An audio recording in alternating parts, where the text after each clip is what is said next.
Hey everyone, welcome back to my channel. So today we're diving into the astrology for August 2026.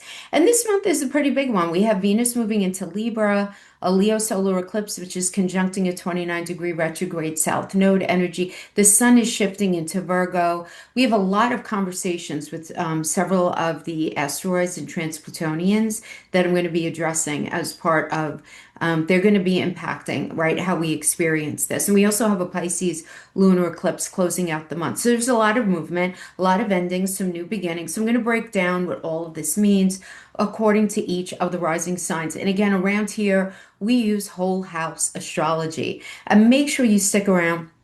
Check out your rising sign first. To a lesser degree, sun and moon. You do get the most well-rounded message if you check all three. But that rising sign is the placement that's going to give you the most personal and accurate read on how these transits are playing out in your life. And if any of this resonates and you feel like you would like a more personalized, some more personalized insight, whether maybe that's a deeper dive into your birth chart or a look at how the current transits are hitting your unique placements in your birth chart, with just some ongoing support through a reading. I do offer private one-on-one sessions.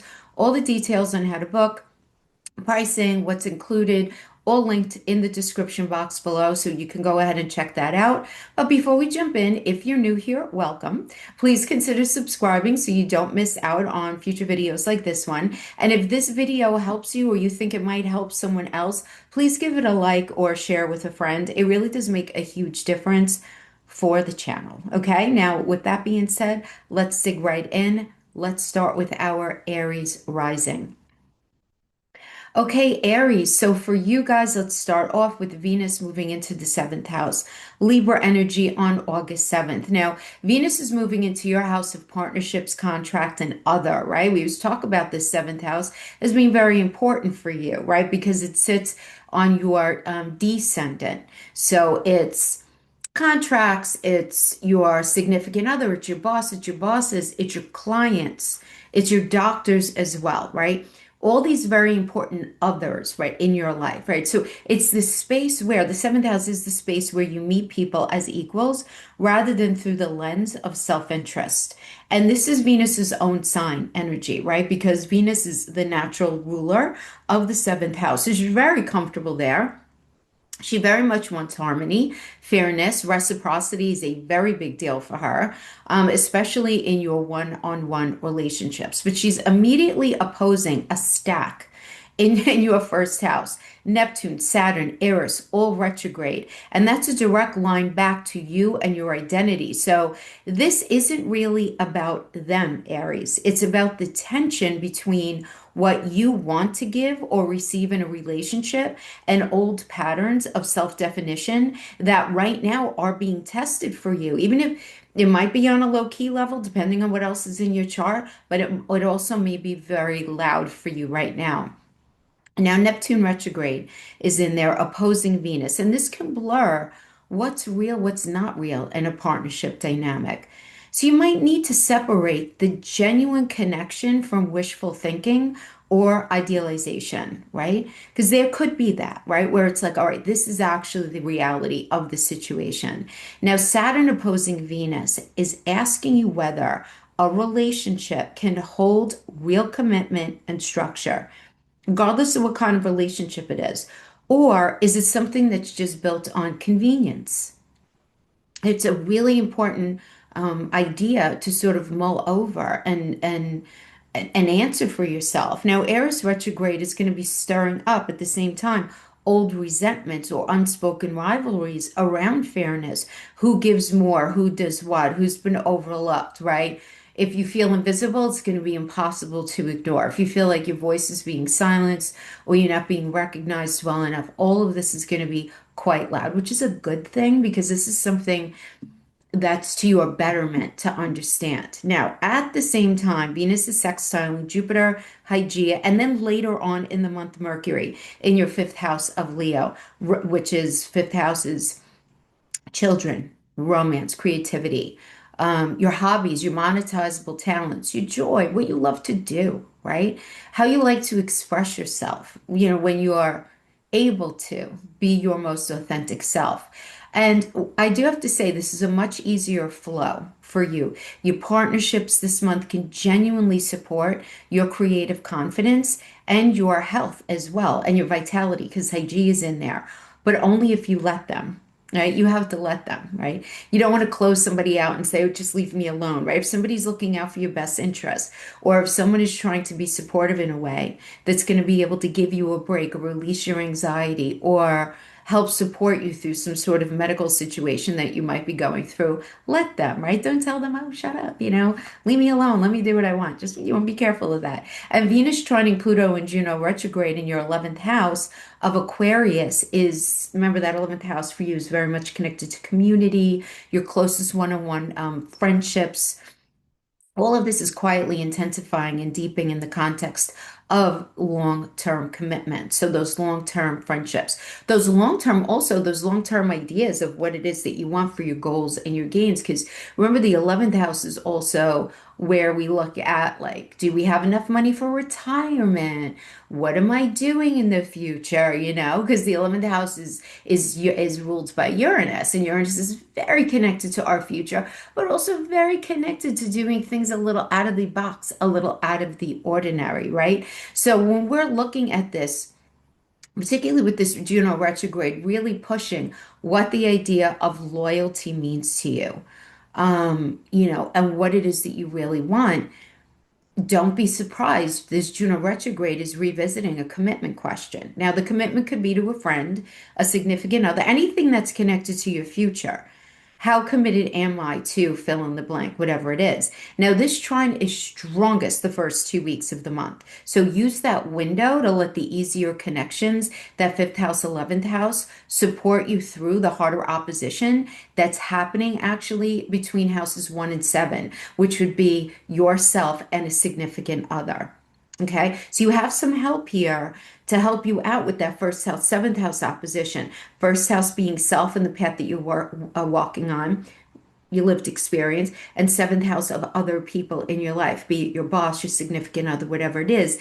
The fifth house, 11th house opposition is actually going to be helping you out a little bit there. Okay. Now on August 12th, we have the Leo solar eclipse, and this is happening in your fifth house.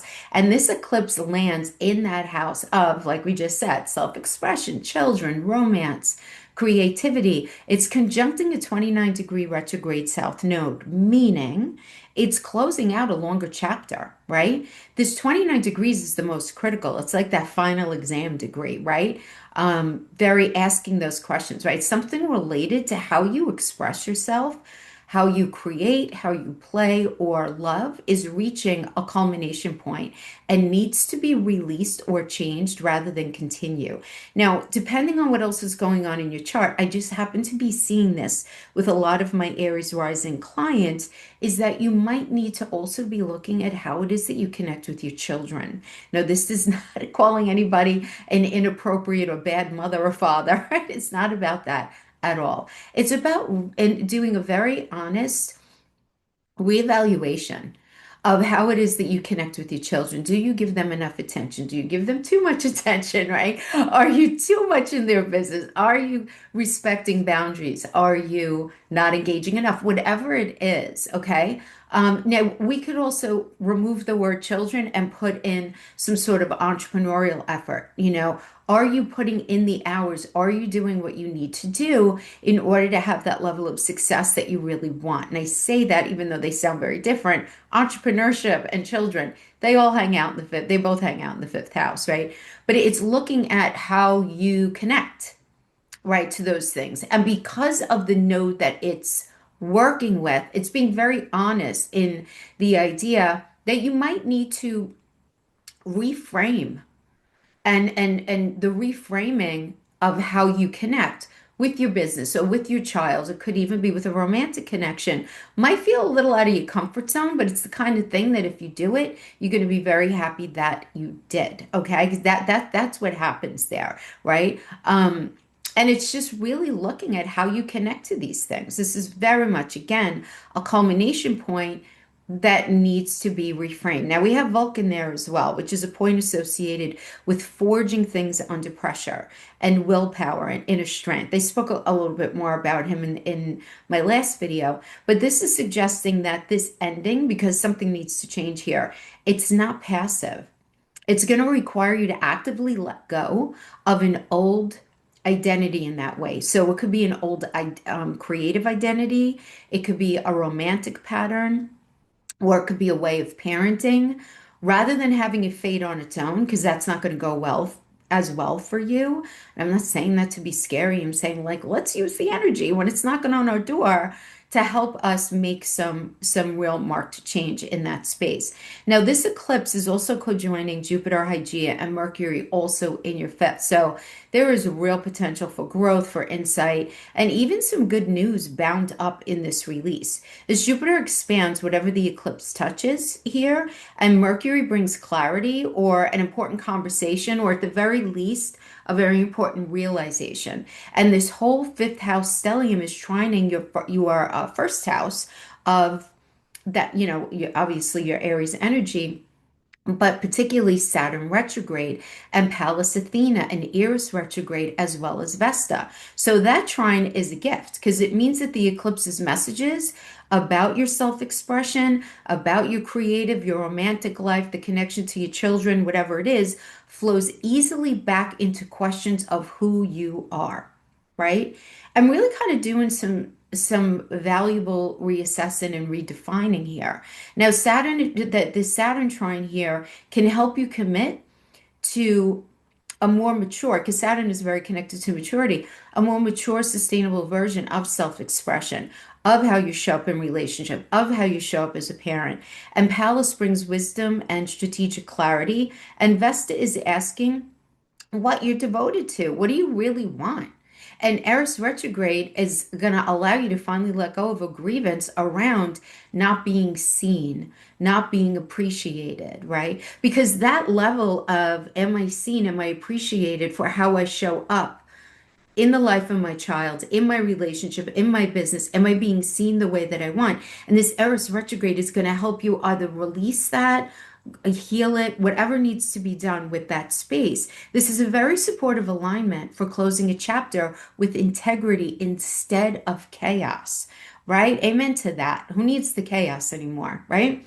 Now we have the sun. The sun is going into Virgo, which is in your sixth house on August 22nd. So it's moving into that space, and wherever the sun moves, there goes the focus point. So the focus point is going to be on your daily routines, your work, your health, the idea of service and responsibilities. Much more humble energy, very practical, get things done phase, right? At least for the next month after the drama of the eclipses, right? So the sextiles to Ceres in that fourth house, Cancer energy, nurturing yourself, your home, your body through your daily habits comes a lot more easily right now. So you want to think along the lines of like it being easier to do. I'm just going to give you like a basic, like mundane example here, but think like meal prepping, taking care of your space, taking care of your family, all as a form of self-care.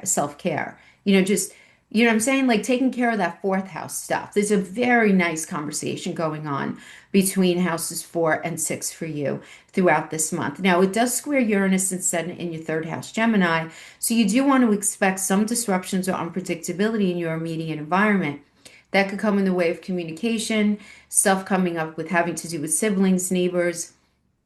There might be some short trips that you take where there could be some sort of unpredictability. So there could be an unpredictable experience that goes on in a short trip, or you might take an unpredictable short trip, or there might just be this sudden shift that you realize in your own thinking patterns.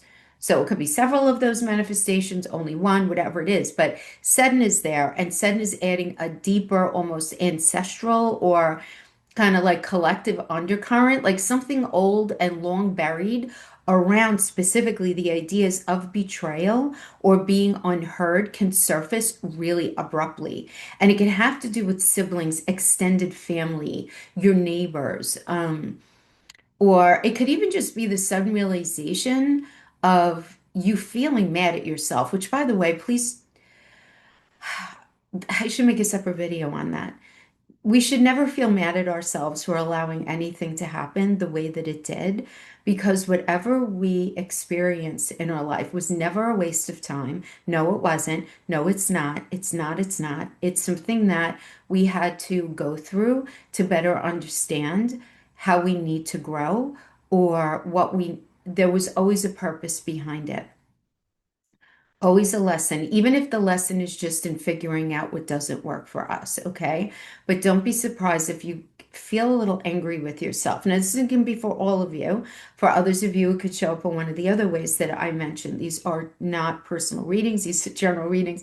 So, take that with a grain of salt, right? But this square is asking you, most certainly, to stay flexible in your daily routines rather than being rigid, since Uranus does not like being boxed in. Now, the Sun is also trining Chiron retrograde in your second house, Taurus, a very gentle healing aspect touching your resources, your self-worth, your values, old wounds around your worth.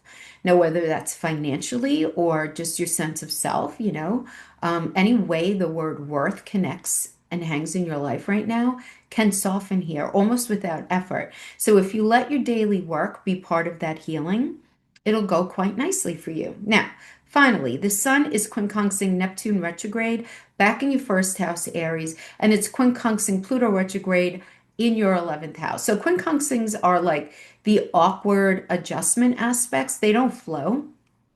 They kind of they require something of you. They require you to keep tweaking. Something hasn't arrived yet, right? You're not there yet. And the Neptune quincunx tells me that your daily routines, your health sixth house, and your core identity, having to do with boundaries in that first house, aren't quite speaking the same language yet. So you're probably going to have to keep calibrating or recalibrating how much you give to a person or a situation versus how much you protect your own clarity. Now, the Pluto quincunx does something similar between your work life and your long-term goals, or maybe even your friend circles. These power dynamics there may be this need ongoing where you have to make small adjustments having to do with those friendships and those connections rather than like one big fix, right? So please give yourself some grace here, right? And even when it comes to, if it's not connected to friendships for you, if it has to do with like your plans for the future, it doesn't mean you're going to do one big sweep. You don't have to fix it all in a day. You don't, right? Small adjustments are going to be the way for you to go now. And then we have the Pisces lunar eclipse on August 28th to close out the month. And this is happening in your 12th house, the house of endings, the subconscious, things that haven't been resolved, solitude, anything that's hidden. It's the house of spiritual release as well.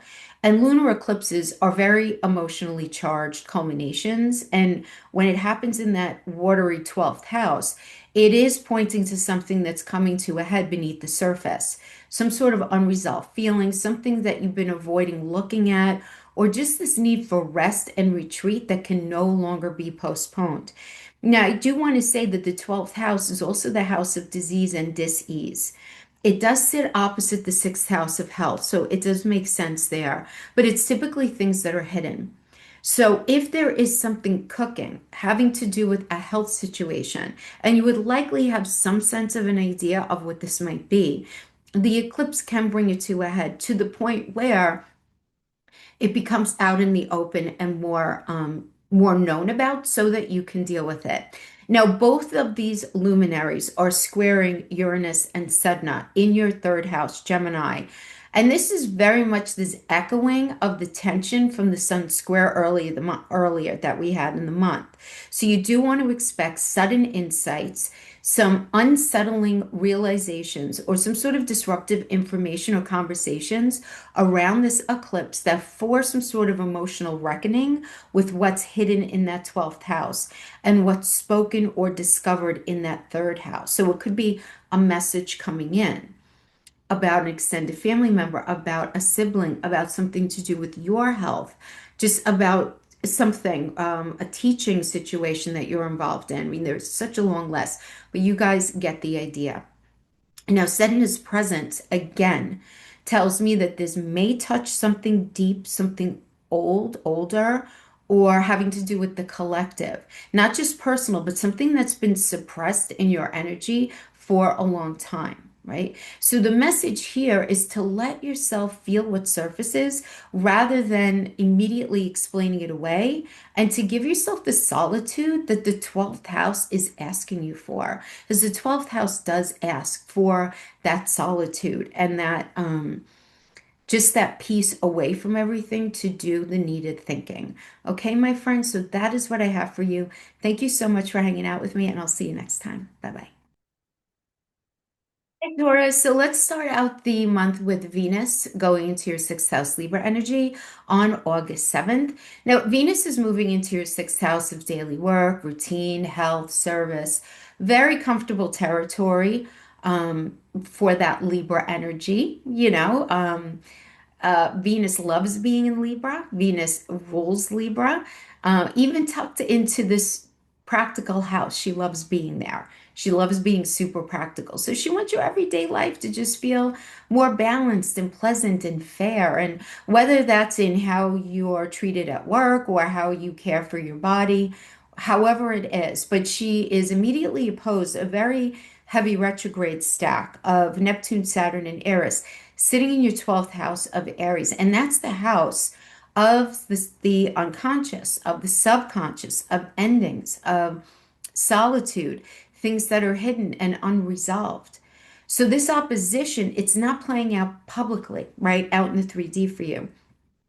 But you're going to feel it as more of like an internal tug of war between wanting your daily routine to go smoothly, which is very connected to sixth house, and unresolved, half-hidden feelings, also fatigue or old grief that just keeps surfacing from underneath in that 12th house. Now, Neptune retrograde opposing Venus can make it hard to tell if a health issue or work dissatisfaction or just the feeling underappreciated is real, or if it's colored by escapism or self-sacrifice. To be a little difficult. That's what Neptune does, especially retrograde. Now, Saturn opposite this Venus energy is asking you to get very honest about your limits. Where are you overextending in service to other people? Like, really? Where are you saying yes too much? Where are you not saying no enough, right? And this Eris retrograde stirs a very quiet resentment about not being acknowledged for the work that you do. So obviously, what's going to end up kind of rolling out of this is this revisiting of your boundaries, right? When it comes to your daily responsibilities and other people that you deal with in your life. Now, the relief comes from this Venus sextiling Jupiter and Hygeia in your fourth house, Leo, of home, family, the inner foundation. So your domestic life and that sense of emotional security can genuinely support your health and your daily functioning this month. There's no question about that. Hygeia especially favors like these very small, sustainable wellness habits that are rooted in your home life. Even if just carving out a little sanctuary for yourself, just being able to find peace in that space. And that Venus trine Pluto and Juno retrograde in your 10th house of Aquarius, which is very connected to 10th house matters, your career, your public role, your long-term commitments, the manifestation of mother energy, the long-term overarching status of the largest situations in your life, be it your marriage or your career, right? These very high ticket things in your life. So we have this energy which tells me that your work or situation going on with your mom or some sort of evaluation of your long-term plans is quietly deepening in importance or intensity right now. Now, Juno retrograde does tell me that revisiting what real partnership and or loyalty looks like within a professional or public commitment is very, very necessary here. And the trine is strongest through the first 2 weeks of the month. So lean on your home life and your career ambitions if you're working, or your future ambitions or whatever it is that you would like to manifest for yourself. Lean into those more, those first 2 weeks to steady you while that sixth house, 12th house tension around routine, health, and rest work itself out. Okay. Now we have the Leo solar eclipse happening in your fourth house on August 12th. And that fourth house, of course, it's the deepest house of your chart. It's connected to home, property, real estate, family, emotional roots, emotional security, and it's conjuncting 29-degree retrograde south node, the most critical release point degree there is. So something about your home life, family patterns, or your sense of inner foundation and inner emotional security is reaching a culmination point, a true culmination, and it needs to be either let go or re say reevaluated, restructured, rather than you carrying it forward. Now, Vulcan's presence here does tell me that it's not a passing kind of thing, right? It is going to take some inner strength or forging this kind of effort to let go of an old domestic or family pattern that, quite frankly, you shouldn't be carrying anymore. It's run its course. It's run its course, right? So it's about getting very honest with yourself about that. Now, this eclipse does also co-join Jupiter, Hygeia, and Mercury all in that fourth house. So even as something's closing there, there's real potential for growth and insight that's also bound up in it. Jupiter expands whatever this eclipse is touching, meaning the release could open up more space at home or within your family than you'd expect. Okay. Now, Mercury is telling me that there's some sort of important conversation or realization that's very much a part of this. The whole fourth house cluster is trining Saturn retrograde, Pallas Athena, Eris retrograde, and Vesta, all in that 12th house Aries. So there is this supportive flow between your home and your family world and your inner and hidden emotional life. Now, the Saturn trine here can help you build something more solid and lasting at home once that old pattern clears. But that old pattern does need to clear. So Pallas brings strategic clarity, right? Very much strategic clarity, which is wonderful. And Vesta is asking you what you're truly connected to. What are you devoted to? What do you feel willing to throw your energy into? And Eris retrograde may finally soften some sort of long-held grievance in that space. So this is a gentle, well-supported way to close like a family or home chapter for you guys in August of this year. Now the sun is going into Virgo on the 22nd in your fifth house. So that means that the whole focus moves to the fifth house, which is about self-expression, creativity, romance, joy, your children, your happiness. So a livelier, much more playful kind of energy after the emotional work of the eclipse. And it is sextiling Ceres in that third house Cancer energy, which is nurturing communication with your siblings and your neighbors and your extended family. Or just through day-to-day conversation, it's all going to come a lot easier in this energy. There's kind of like this natural, easy warmth in how you express care through words right now, which is quite nice. It's also very nice energy to do some writing if you want to do some writing as well. Now, it does square Uranus and Sedna. Excuse me, let me just grab some water. Uranus and Sedna in your second house, Gemini. So, second house, your finances, your resources, right? A sense of self-worth may hit sudden disruption. um, Something unpredictable can hit the scene. So Sedna adds this deeper, almost ancestral undercurrent, especially in the second house, which is where ancestral patterns first really start to show themselves, right? Um, there's some argument, the astrological community. Does it start in the 12th house, the second house, the fourth house? I don't know. I've been studying this for 30 years. I say this is the second house. It makes sense here. But anyway, I digress. Maybe I'll do a separate video on that.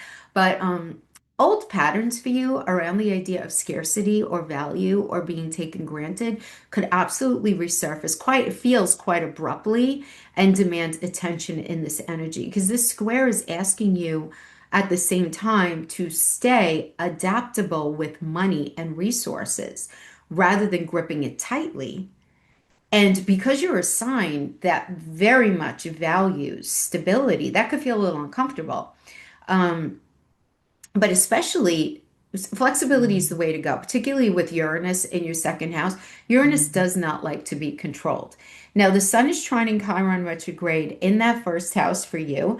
Very gentle healing aspect, touching your identity and your body directly. So, old wounds around self worth or how you show up in the world can soften here with relatively little effort, especially if you let creative expression, which is part of that fifth house, which is trining this energy, to be part of that healing, or maybe even just connecting with your children. Now, finally, the sun is quincunxing Neptune retrograde in that 12th house of Aries and quincunxing Pluto retrograde in your 10th house. So these are awkward adjustment aspects that don't resolve very easily. They do ask for these ongoing little corrections rather than one clean swooping fix, right? And the Neptune quincunx is really wanting your creative or romantic life or some sort of situation connected with your children or a business that you might have because it's working with that fifth house energy and your hidden self-conscious 12th house world. There's got to be this recognition that they're not in sync. So something going on with one of your kids, your romantic connection, a business that you're having, or just what makes you happy, it's not quite in sync with that 12th house, you know, old unresolved feeling. So you might need to keep clarifying what's real versus these idealized situations when it comes to matters of the heart. Really trying to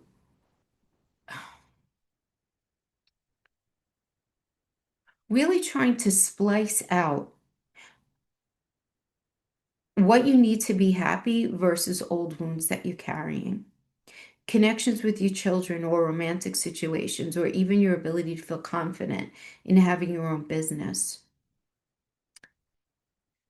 How might these be a little poked at right now by unresolved issues of your past? Okay. These are things that you need to really be asking yourself. Okay. Now, this Pluto quincunx does something very similar between your creative self-expression and your career or that public standing, right? And where it is that you're going in your life. Power dynamics having to do with your future, whether it's connected to your worth or maybe in your most important relationships, may need repeated small calibrations rather than some sort of single resolution. Now, we do have the Pisces lunar eclipse, excuse me, on August 28th in the 11th house. The 11th house having to do with your goals and gains, your future, especially over the next 10 to 15 years, your friendships, your networks, your community, right? Your group identity. And this lunar eclipse brings emotional culmination. And here it's telling me that something is coming to a head around your social circle, around your goals and gains, networks, friendships, something here, right? Is coming to a head. So feelings that you may be quietly carrying about where you belong or who's truly like team Taurus rising, all of these things may come to a head. Now, both of these luminaries square Uranus and Saturn in your second house, Gemini.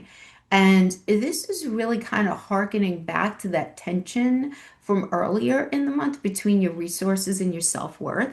And this eclipse's themes that are happening here are all being whatever happened in that first eclipse kind of being reactivated here at the end of the month. So you do want to expect some sudden realizations or unsettling information about your finances or values in connection with a friendship or some sort of group situation. Maybe there's a moment where you see clearly who or what actually genuinely supports your sense of security. It's not only a who, it's also a what. Now, Sedna's presence there really does speak to the fact that this is probably not going to be rustling up like newer emotions.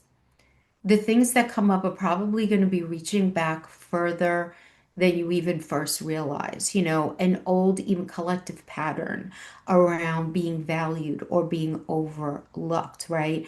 Really poking at your personal Chiron energy, especially if you happen to be a Taurus rising who has your Chiron in Pisces, Aries, Taurus, Gemini, Cancer. Okay. So, yeah, so I feel like that's most of you who are like in your late 30s through around 60. Okay. Those old emotions are going to be getting shaken up here, right? But the invite here is to let the feelings of this eclipse stir those things, let them surface. Don't try to smooth them over. Just really pay attention and figure out which friendships and are worth still keeping yourself connected to, and moreover, what goals are worth still keeping yourself connected to, right? Which hopes still deserve your investment? What deserves your investment, just kind of like in general right now, right? When it comes to things and people. All right, my friends, so that is what I have for you for the month of August. Until next time, stay blessed. Bye bye. Gemini rising, let's start with that Venus energy moving into Libra. That Venus energy is moving into your fifth house of romance, creativity, children, self-expression, monetizable talents, entrepreneurial efforts, just joy and happiness. Also taking a chance on something, right? This is a very natural, easy placement since Libra is in her own energy here, right? Libra is ruled by Venus. So very Venus loves being in there. She's very much at home. So this transit is very much about pleasure and connection for you.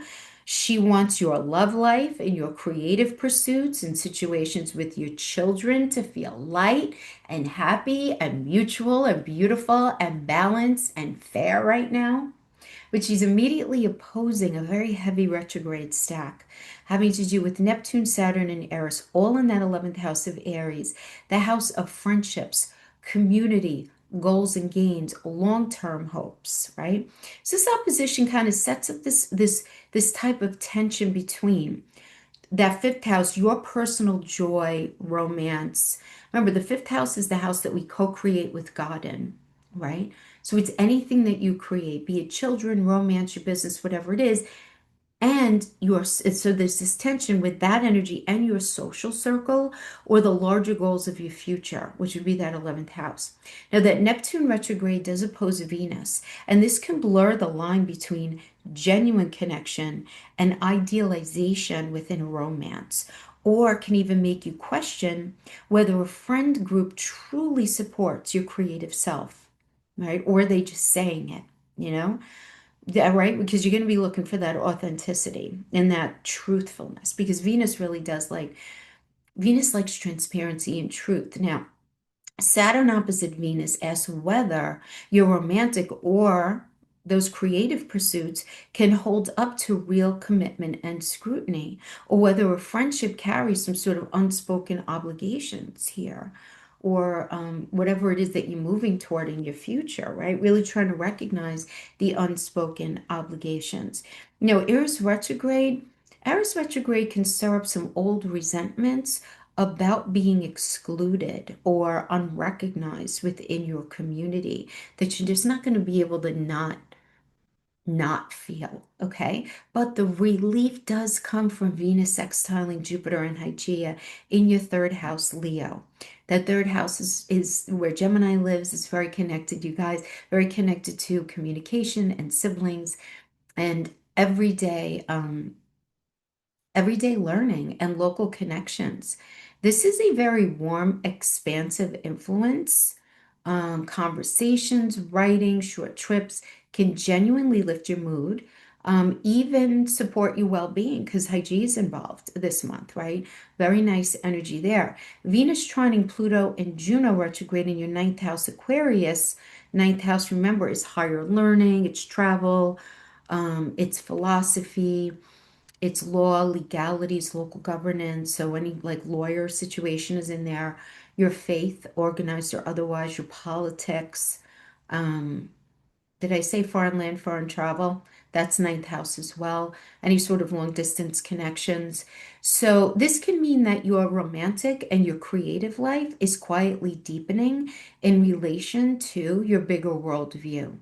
So Juno retrograde here, can indicate revisiting what true commitment means within a relationship that spans distance or belief systems or some kind of long-term vision.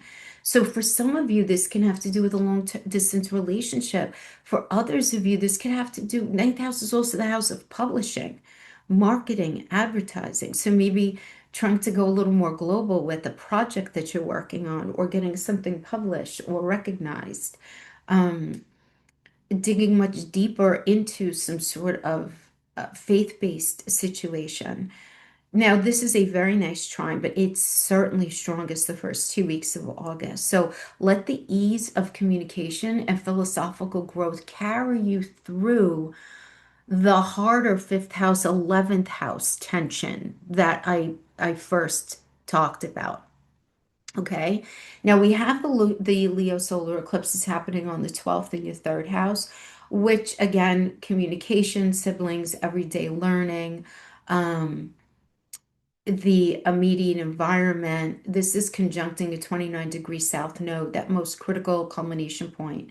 It's we call it the anaretic degree, right? It's the point of culmination. So something about how you communicate and think, what you've been saying or not saying, or a pattern with someone who's connected to the third house, which would be a sibling, an extended family member, a neighbor, right? It's just, or it could even be an old friend. It's reaching a true end point and it needs release rather than repetition. Now, Vulcan's presence here is telling me that this is not a quiet fade out kind of thing. So it can take some real effort or forged willpower to finally let go of an old mental or verbal pattern or just some sort of like mental dynamic with somebody who's connected to your third house and or guys, to be honest, it could even just be with yourself, right? Really making an effort. I'm not saying to change the way that you communicate or think, right? But maybe pivot the lens a little bit, right? And considering the outcome that you're looking for, right? Nothing wrong with pivoting in that space. Now, this eclipse is also conjoining Jupiter, Hygeia, and Mercury, again, all in the third house. So even as something is closing there, there is the energy for some real growth and insight that's wrapped up in it. So Jupiter, remember, expands whatever it touches. So it's expanding this eclipse and whatever the eclipse touches, meaning that this release could open up new ways of thinking or speaking that are far bigger than what you're even realizing here. So Mercury, very fittingly, ruler of this house, is suggesting an important conversation or realization is very central to the shift. Right, the whole third house cluster trine, um, all the energy in the third house is trining Saturn retrograde. It's trining Pallas Athena, Eris retrograde, and Vesta, all in that 11th house, Aries energy. So there is a very supportive flow between your everyday communication and your friendships and your community. And that Saturn trine here can help you commit to a more honest, mature dialogue within your social circle or more mature way of considering and thinking about your future. Pallas does give you some strategic clarity in this space, while Vesta is really wanting to know what you're truly devoted to. And Eris retrograde gives you the blessing of finally easing some sort of long-standing grievance about being talked over or excluded or feeling unseen. This is a well-supported way, very well-supported way to close a chapter in how you think and communicate. So please lean into this energy. You don't want to sit this one out, okay? Now the sun is moving into Virgo in your first house on August 22nd, which is the house of home and property, real estate, family, emotional roots, the energy of your primary family. Primary would be your first family, so your siblings, even your parents, right? Um, Now, this is a more inward grounding base after the mental activity of the eclipse, and it does sextile Ceres in your second house Cancer energy, nurturing yourself through your resources and values. All of that comes quite easily, and there's sort of this natural flow between taking care of your home and taking care of your finances or your self-worth right now at the same time. Now, it is squaring Uranus and Saturn. Now, both of them are sitting right in your first house, Gemini. Your identity, your body, how you present yourself, all may suddenly feel disruptive or more likely for a lot of you, the very least, restless. Lots of you, Gemini risings, are feeling quite restless. Now, Sedna deepens this with an almost ancestral undertone, where these old patterns around, again, being unseen, at least feeling unseen or feeling unheard, surface quite abruptly. You cannot avoid it, right? It's going to demand your attention. And this square is asking you to stay flexible with your sense of self rather than rigid. So Uranus does not like to be boxed into anything. And this hits close to home since it's happening right in the rising sign itself, right? So if you're feeling very restless and you're feeling a little on edge, very on brand for this energy, don't ignore it.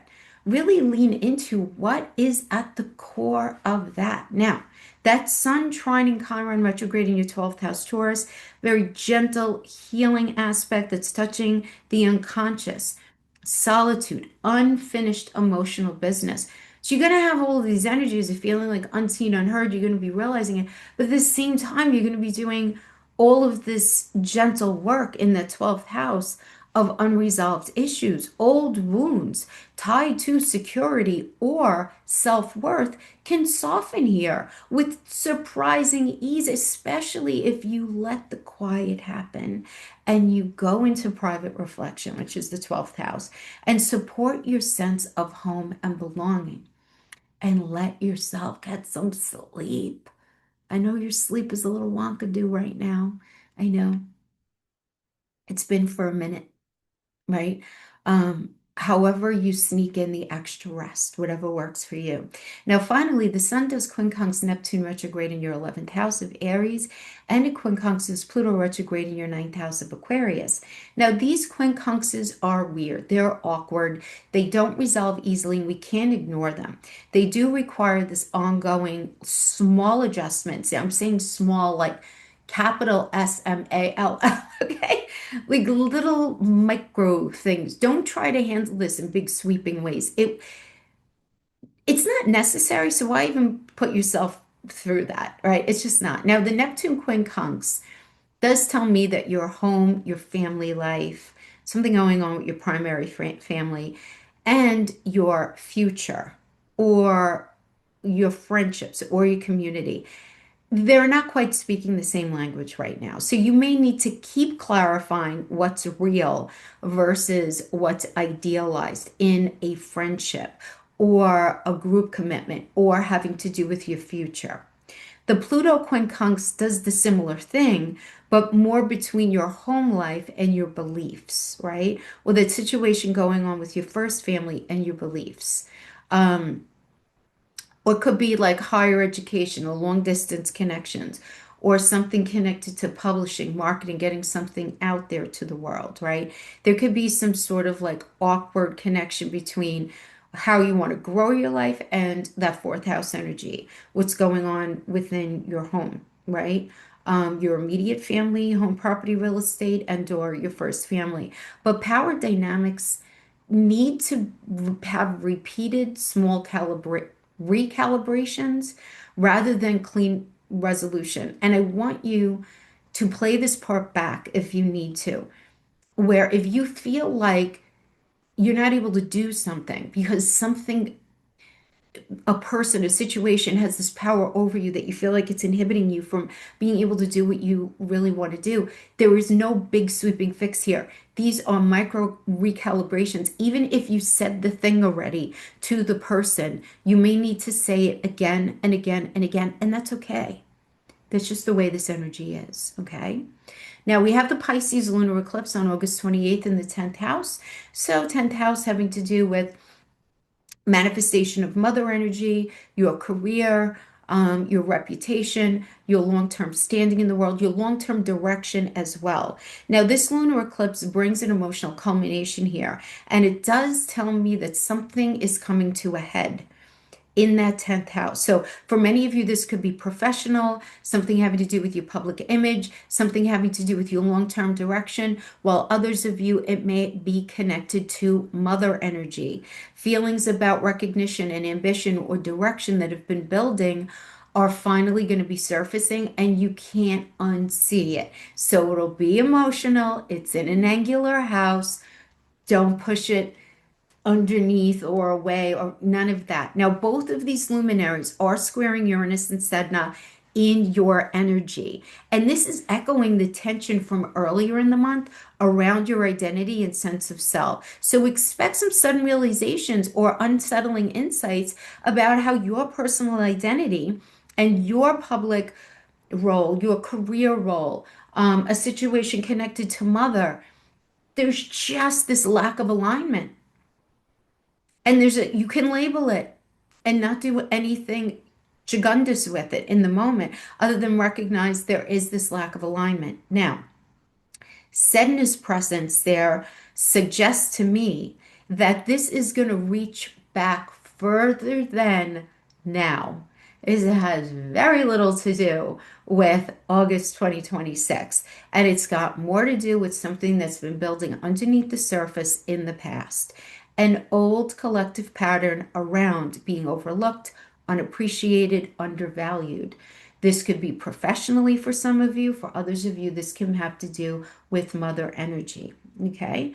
Now, the idea here is to let whatever emotions surface around your career and identity and mother be felt rather than rushing to resolve everything.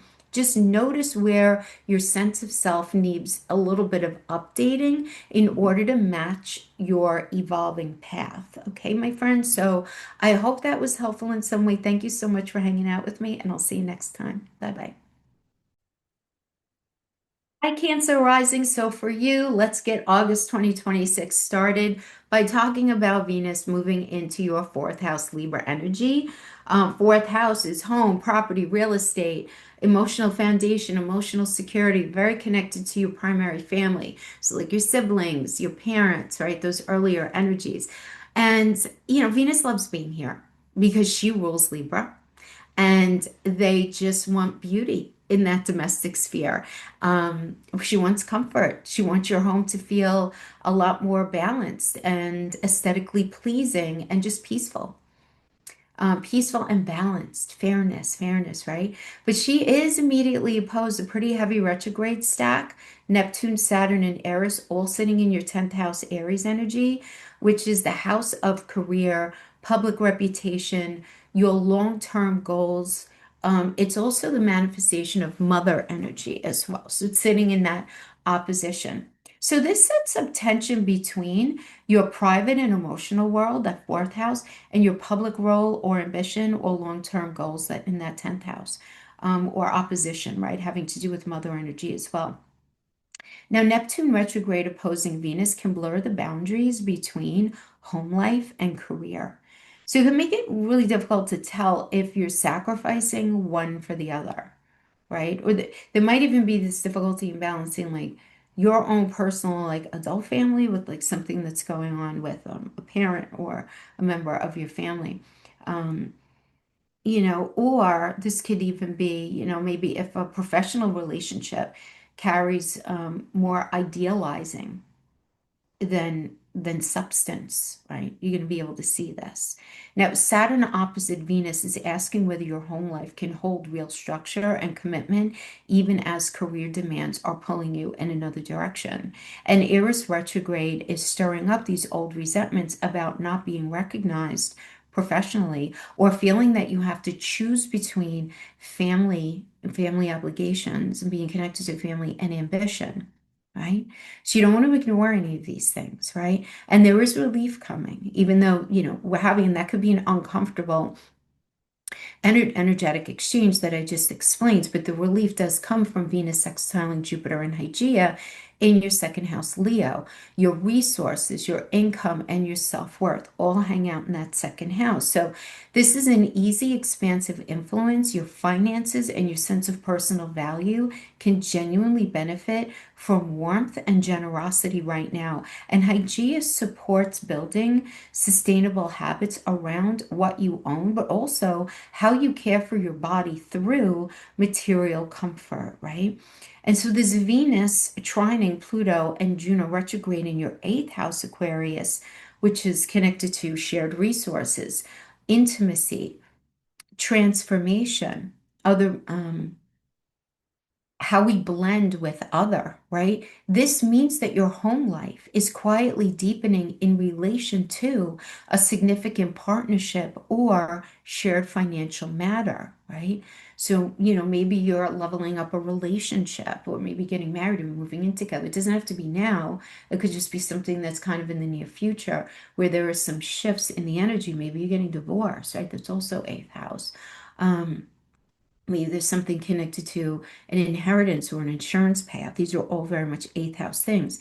Now, Juno retrograde does suggest revisiting what true commitment means in an intimate bond, especially around merged resources or any kind of deep trust, right? Because we're very emotionally entangled in that eighth house. So we want to be looking at this now at this time. And this trine is strongest the first 2 weeks of the month. So lean on the ease in your resources and your intimate connections while that fourth house, 10th house tension between home and career play out, okay? So we have some tension over here, but we have some help coming from over here, okay? Now we have the Leo solar eclipse on August 12th that's happening in your second house. Again, income, resources, possessions, your sense of self and self-worth. It's conjuncting a 29-degree retrograde south node. That is the anaretic degree, the most critical culmination point degree there is. So something about your relationship to money, what you own, or how you value yourself is reaching a true end point. And there needs to be a release here rather than bringing this forward. It's got to be a release there in that second house. Now, Vulcan's here. Vulcan's presence here tells me this is not a passing phase kind of thing. It's likely going to take some real inner strength to finally let go of some sort of old pattern around scarcity and security and any kind of challenge connected to your sense of self-worth. Because this eclipse is also co-joining with Jupiter, Hygeia, and Mercury, all also in that second house. So even as something is closing, there's real growth and insight that's bound up in it. Jupiter expands whatever this eclipse is touching, meaning this release could open a door to greater abundance or a healthier relationship with your resources than you'd expect, right? And Mercury tells me that there's this important realization or conversation about money or values that's very involved in this shift. That whole second house cluster trines Saturn retrograde, Pallas Athena, and Eris retrograde, as well as Vesta, all in the 10th house of Aries. So this is a very supportive flow between your personal resources and your career, your public standing, things having to do with your future. Now that Saturn trine here can help you build something a lot more solid and lasting professionally once your old financial pattern clears, right? So you can't have one without the other. You can't be still hanging out in that scarcity mindset. I'm not good enough, blah, blah, blah, whatever, whatever, and be able to manifest what really wants to come in for you right now. Okay. Now, Pallas brings strategic clarity. I'm so happy she's in that space for you. And Vesta has you looking at what you're actually devoted to. And Eris retrograde is finally easing this long-held grievance or belief about being undervalued in your career. So you follow? Like that is helping what's going on with that Chiron in Taurus. So this is a well-supported way to close a chapter around money and self-worth for you. Okay. Now we also have the sun moving into Virgo on August 27th. And for you guys, it's happening in your third house of communication, siblings, extended family, your neighbors, your neighborhood, learning, everyday learning, teaching, your immediate environment, much more mentally active, curious phase after the deeper work of the eclipse. And it is sextiling Ceres right in your own first house energy, Cancer rising. So nurturing yourself and how you present to the world flows easily. And there's this natural warmth in how you care for yourself here and other people just through like simple, everyday whatever interactions, right? There's just this nice, snuggly warmth in there, which I know you guys love, right? Now it is squaring Uranus and Sedna in your 12th house Gemini, which is the space of your subconscious and hidden matters and need for solitude may feel like you need some solitude. You need some peace. Some of you just be like, man, I just need more sleep. Sleep might be a weird thing for you. It just is. Well, Uranus is in the house of sleep. It's very disruptive in the 12th and the first house, I have found, right? Now, Sedna does add a deeper, almost ancestral vibe here. So old buried patterns around being silenced or unseen could surface pretty abruptly here in that space. Demand attention. This is very internal. This is not something that's going to be like you're going to be railing at somebody having to do with this realization. It's going to be very deep within you. But the square is asking you to be flexible. Be flexible with what's happening underneath the surface. You don't want to suppress it.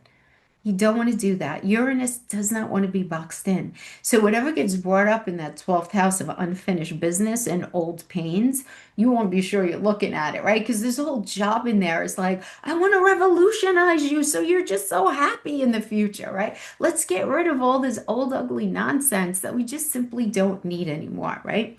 Now, the sun is trining Chiron retrograde in your 11th house of Taurus, a gentle healing aspect touching on friendships, community, your long-term goals and gains and hopes, right? It's all that 11th house, but it's so connected to your future. So old wounds around this idea, though, of like what's possible, around belonging, around being valued by a group, can soften here with pretty good ease, especially if you let honest, everyday communication support your sense of community. But you have to allow that, right?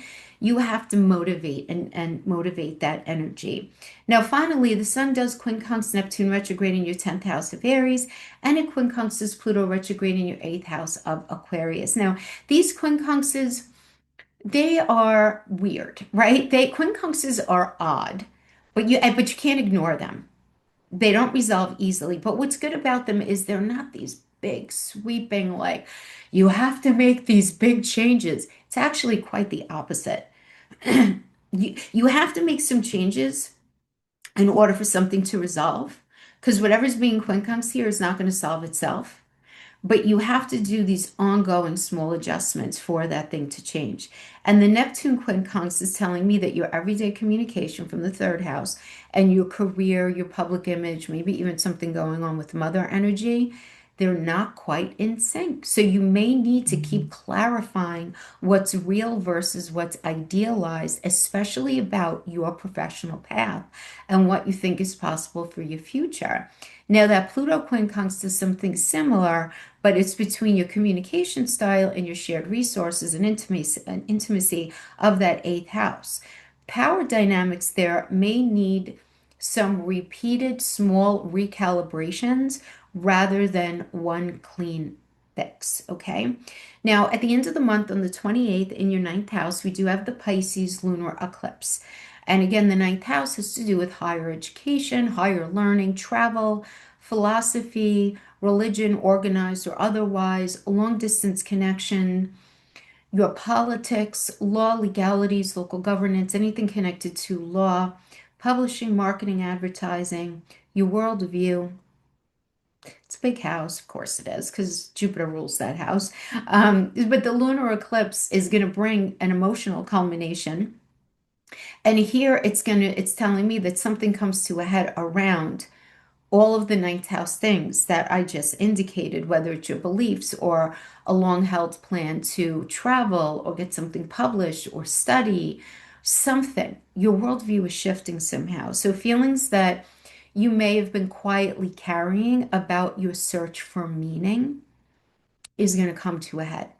Now, both of these luminaries square Uranus and Sedna, again in your 12th house Gemini. So it really is reverbing this tension from earlier in the month between what's hidden beneath the surface and the eclipse themes that we've been talking about. So you do want to expect sudden realizations or perhaps some unsettling insights surfacing from that subconscious space that connects to your beliefs in that ninth house or a long distance or educational matter. So there could be some tension there. Now, Sadness present really wants you to recognize you have to reach back further than you think. A lot of what's coming up from the surface is deeply connected to your past. It's not something, it's like not a now issue, it's a what's been building underneath the surface, right? Like an old, even collective pattern around being dismissed or unheard, especially when it comes to your deeper truths. Um, and guys, I just want to be straight with you. A lot of you are going to be unpacking some stuff connected to father energy. If you're using this energy well, you will be. Ninth house, very connected to manifestation of father energy, grandfather energy. Again, those larger belief systems. Okay. So it could be your religion, it could be your beliefs. And why do you believe what you believe? Is it because of where you live? It was because of how you were raised? Like, really unpacking all of those things. Because the invitation here is to let these feelings come up to the surface rather than pushing them down and give yourself the quiet reflection needed to integrate what these messages mean. What is this eclipse revealing about your beliefs and your life direction? Okay, my friend. So I hope that was helpful. Thank you so much for hanging out with me, and I'll see you next time. Bye bye. Hi, Leo. So let's start out by talking about this Libra, Venus moving into Libra energy, which Venus obviously loves being in Libra because Venus rules Libra. And this is happening in your third house on August 7th, your third house of communication, siblings, extended family, everyday connections, the way you learn, the way you teach. What else is third house? Writing, all modes of communication. And Libra being in this space with Venus, so cozy and comfortable, wanting your conversations to be peaceful and kind, very nurturing of your local relationships, meaning like your siblings, extended family, your neighbors, you know what I mean? Just those everyday exchanges to feel harmonious and to feel mutually beneficial. But she's immediately opposing a very heavy retrograde stack of Neptune, Saturn, and Eris, sitting in your ninth house of Aries. Ninth house energy is the house of belief, higher learning, long distance connection, the manifestation of father energy, your worldview, your religion, organized or otherwise, your politics, legalities, and law, all law related things. These are all ninth house. Ninth house is quite large. It's also publishing, marketing, advertising, getting something out there to the world. So, this tension set up between your everyday communication, third house, and that ninth, all those ninth house energies, that bigger world view, your long-term vision, is something that you're not going to be able to ignore. Now, we do have Neptune retrograde opposing this Venus energy, so there can be some blurred lines between what you're actually hearing and what you're hoping to hear in a conversation, which can make it really hard to discern truth from wishful thinking around a belief system, a teacher, a mentor figure, something connected with your faith, with your politics, something connected to father energy, something connected to a project that you're trying to get published, whatever it is. Now, Saturn is opposing this Venus as well, asking whether your everyday interactions can hold up to the weight of a serious philosophical or long-term commitment or connection. And that Aries retrograde easily stirring these old feelings of resentment about not being taken seriously intellectually or feeling dismissed in a conversation about something that you believe deeply in, right? So these are things that can come up to the top, right?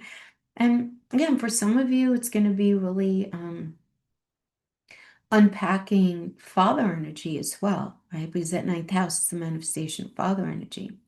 Now the release, and this could that could even be going on even if your father has, passed on, right? Now the relief, there is relief in this, right? The relief comes from Venus sextiling Jupiter and Hygeia right now in your own first house, Leo, your identity, your body, your self-expression. This is a very warm, expansive influence directly on you. Your personal charisma, your vitality, and just that sense of self can genuinely flourish this month. And Hygeia supports very healthy habits tied to how you present yourself to the world.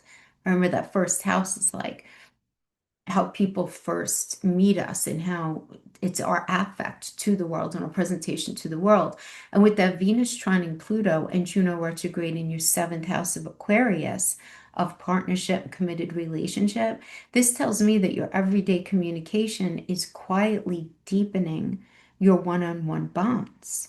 And that Juno retrograde is revisiting what true partnership even means for you and what loyalty actually means to you.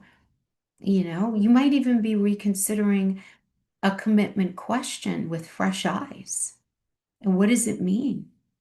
Which could be quite beautiful at working on a relationship, or it could give you clarity if you need to move on from something. Now, this trine is strongest for sure the first 2 weeks of August. So you want to let the ease flowing through your identity and your partnership support, the partnership energy, you want it to be there and support you through the harder third house, ninth house tension around communication and belief, or, you know, something that you've written and something that you're getting published. You know what I mean? That it's very much like a doing business as well, that third house, ninth house, right? I'm trying to give you all the different ways that it can manifest for you. Okay. Now we do have the solar eclipse happening in your energy in your first house on August 12th, right there in the middle of the month.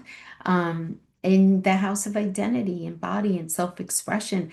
It is conjuncting a 29-degree retrograde south node, the most critical culmination point there is. There's no question about it. So this is a big one for you.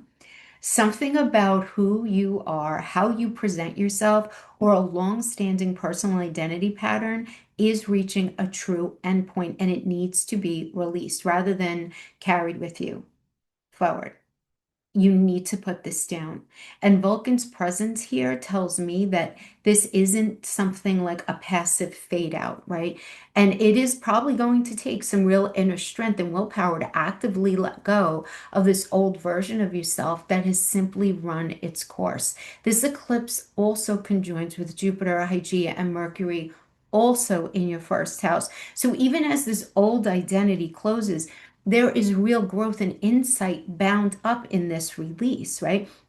As Jupiter is expanding over the course of the next year, that first house of self. Now, here, Jupiter is expanding whatever this eclipse touches, meaning this personal reinvention could open doors far bigger than what you're letting go of. So don't be afraid to let go.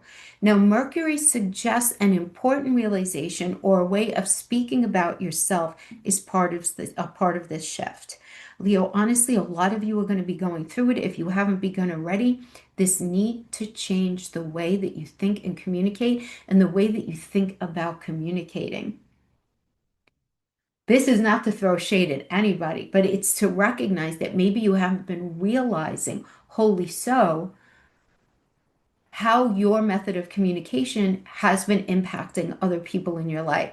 And I'm not getting that there's a malice, there's no malice here. It's just recognizing that there needs to be a tweak in the way that you communicate.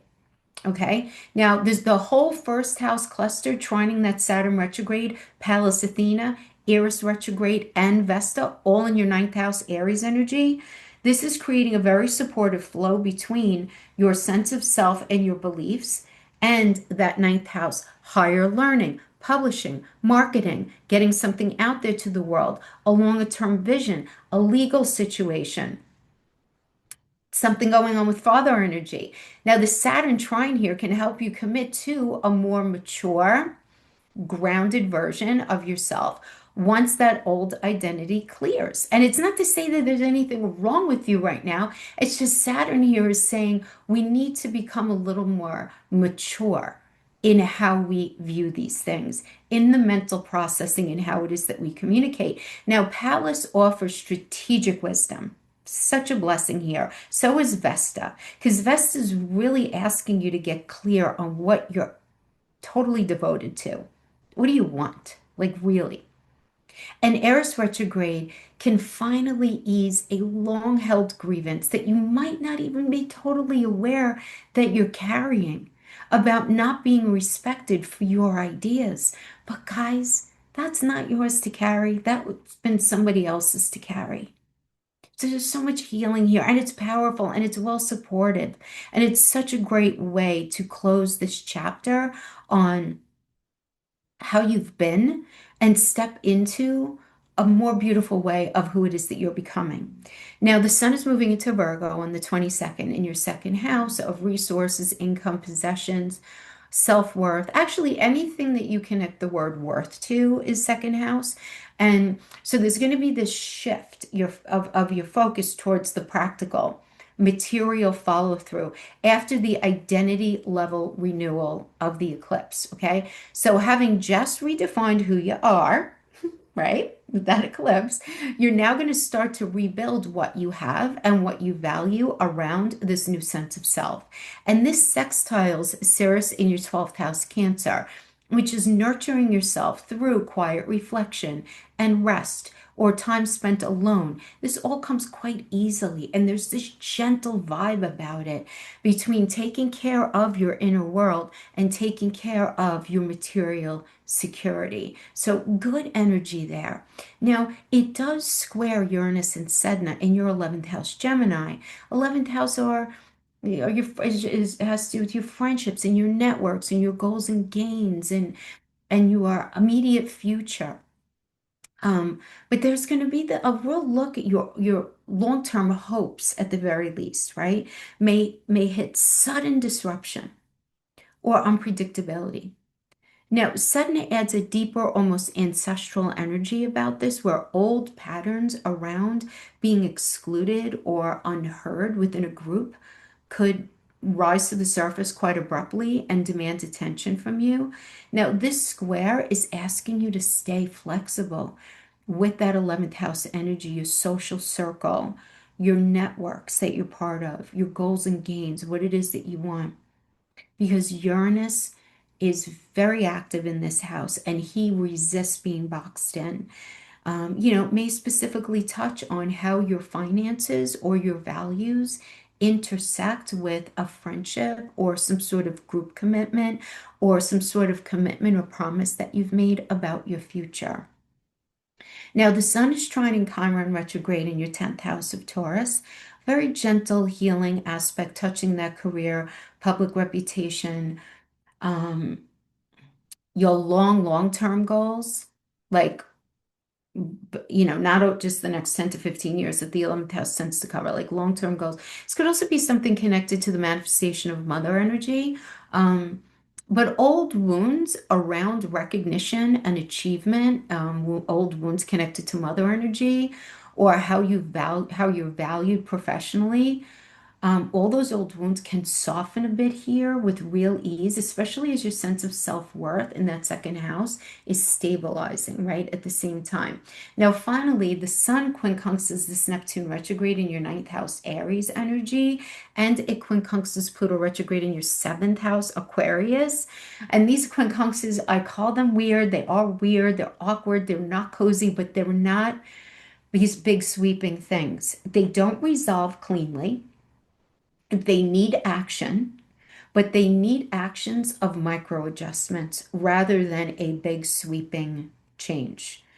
So the Neptune quincunx end of it is suggesting that your resources and self-worth in that second house and your beliefs, so that long-term vision, that ninth house, they aren't quite speaking the same language. So you might need to keep clarifying what's real versus an idealized worldview, especially around money and philosophy or getting something published or dealing with that long distance situation.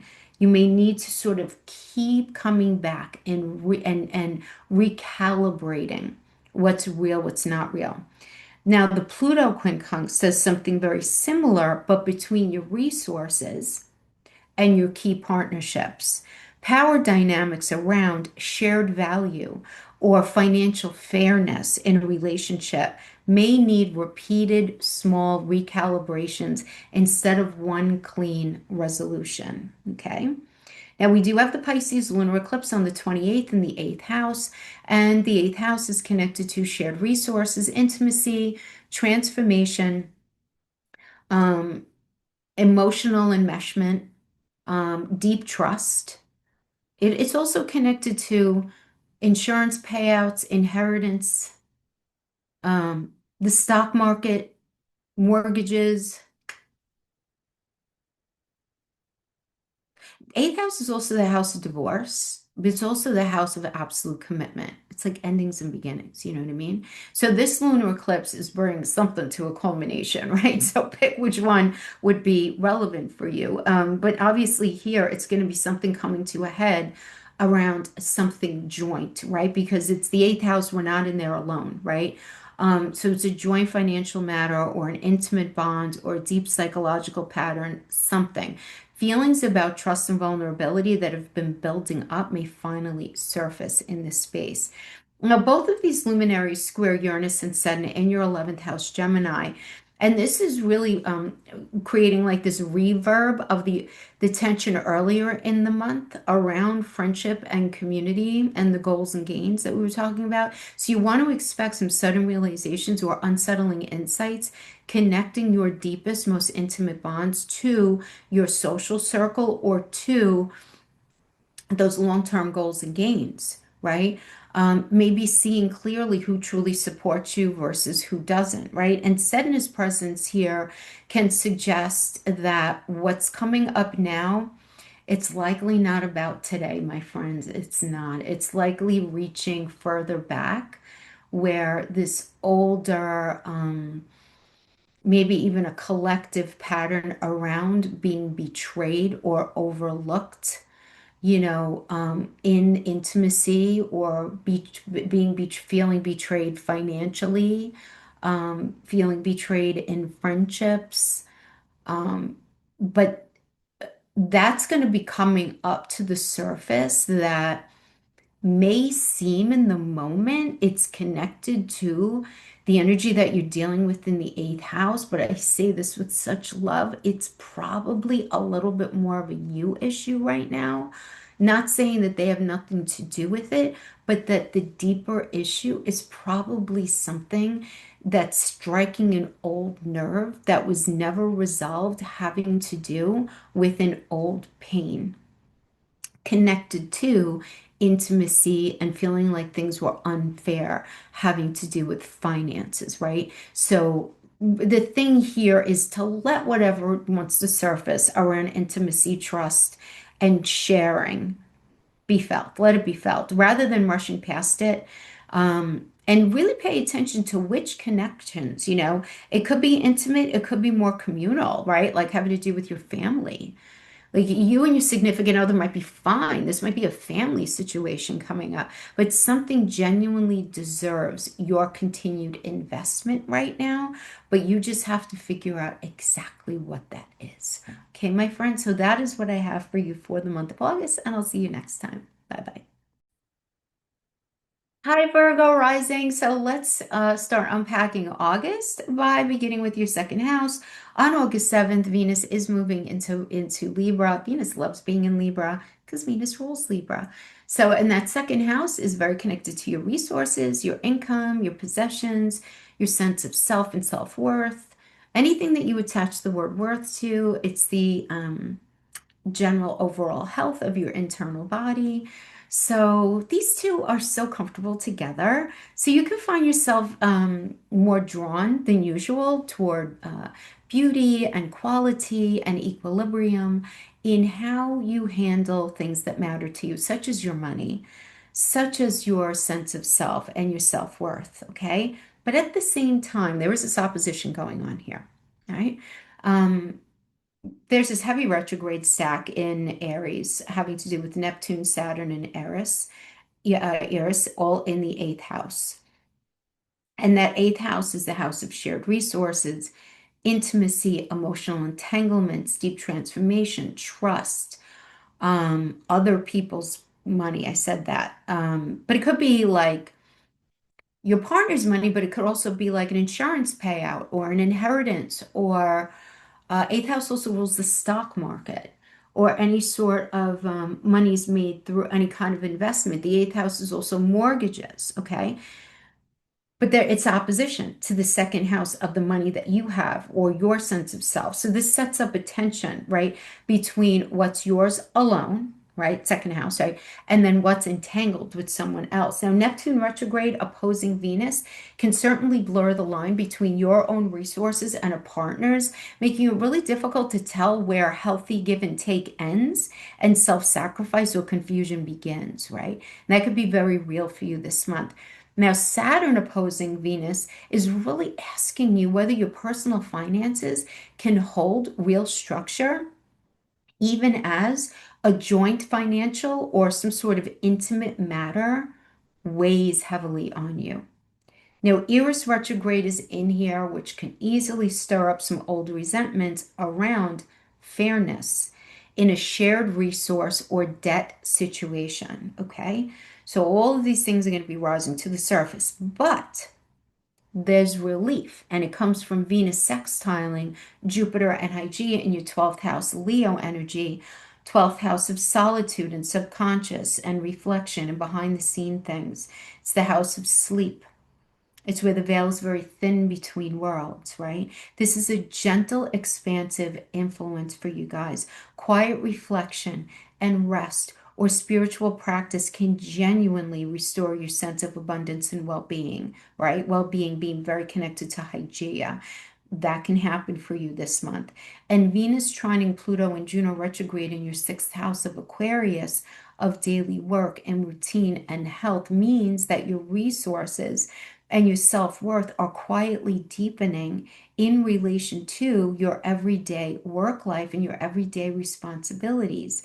Now, Juno retrograde tells me that revisiting what true commitment looks like in that sixth house space. So, in your work partnerships or your service-based relationships or even just to your own body is going to be very beneficial here. Now, this trine is strongest through the first 2 weeks of August. So let the ease in your inner world and your daily routine support you through the harder financial axis of 2 and 8, that tension around money and shared resources, okay? Especially the first 2 weeks. Now, on August 12th, in your 12th house, we have the Leo solar eclipse. And that 12th house is connected to solitude and subconscious. And again, like I said, hidden matters and sleep and all this 12th house things. But it's conjuncting the 12th house retrograde south node energy now. So, which is the most, we call it the anaretic degree. It's the most critical culmination point that there is. So something buried, unresolved, or quietly carried for a long time is reaching a true endpoint and it needs to be released instead of continuing with you. Now, because it's your 12th house, and the 12th house is the house of disease and disease, and it is happening in this opposition to that, it's the axis of health.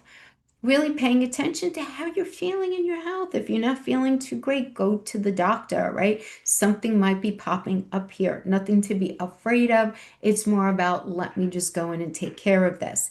Now, Vulcan's presence there isn't passive, isn't like a quick fade away kind of thing, right? Vulcan is going to require some real inner strength to consciously let go of something that you've kept hidden even from yourself.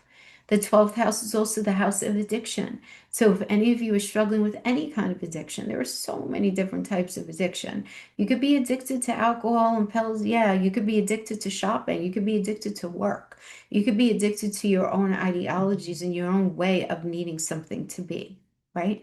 Now, this eclipse is also conjoined Jupiter, Hygeia, and Mercury, all in that 12th house. So even as something closes, there's real growth and insight bound up in that release. So Jupiter is expanding whatever the eclipse touches, meaning this release could bring unexpected relief or spiritual insight much bigger than what you're actually even letting go of in there. Right? Especially with Mercury there. Because Mercury is going to be bringing you some sort of important realization, probably through some sort of dream space. It's the house of dreams, but it could equally be through therapy or just quiet introspection. All of these realizing, it could be, you could be realizing things in all of the spaces as well, but those private realizations are certainly part of the shift. Now, the whole 12th house cluster is trining Saturn retrograde, Pallas Athena, and Eris retrograde, and Vesta in your 8th house Aries throughout this month. So there is a supportive flow between your inner hidden world and your deepest intimate um, money energies, your financial bond, right? And whatever that means for you. Now, Saturn trine here can help you build a much more honest, solid trust in a situation where you are sharing resources, or where there's like an inheritance situation or an intimate relationship. Once that old pattern clears, though, so there's got to be this realization before this new pattern can emerge, right? That makes sense. And we have to be the ones to actively do it. The energies are symbols that give us a symbolic representation of where we should be going, which we should be doing, how to handle things, right?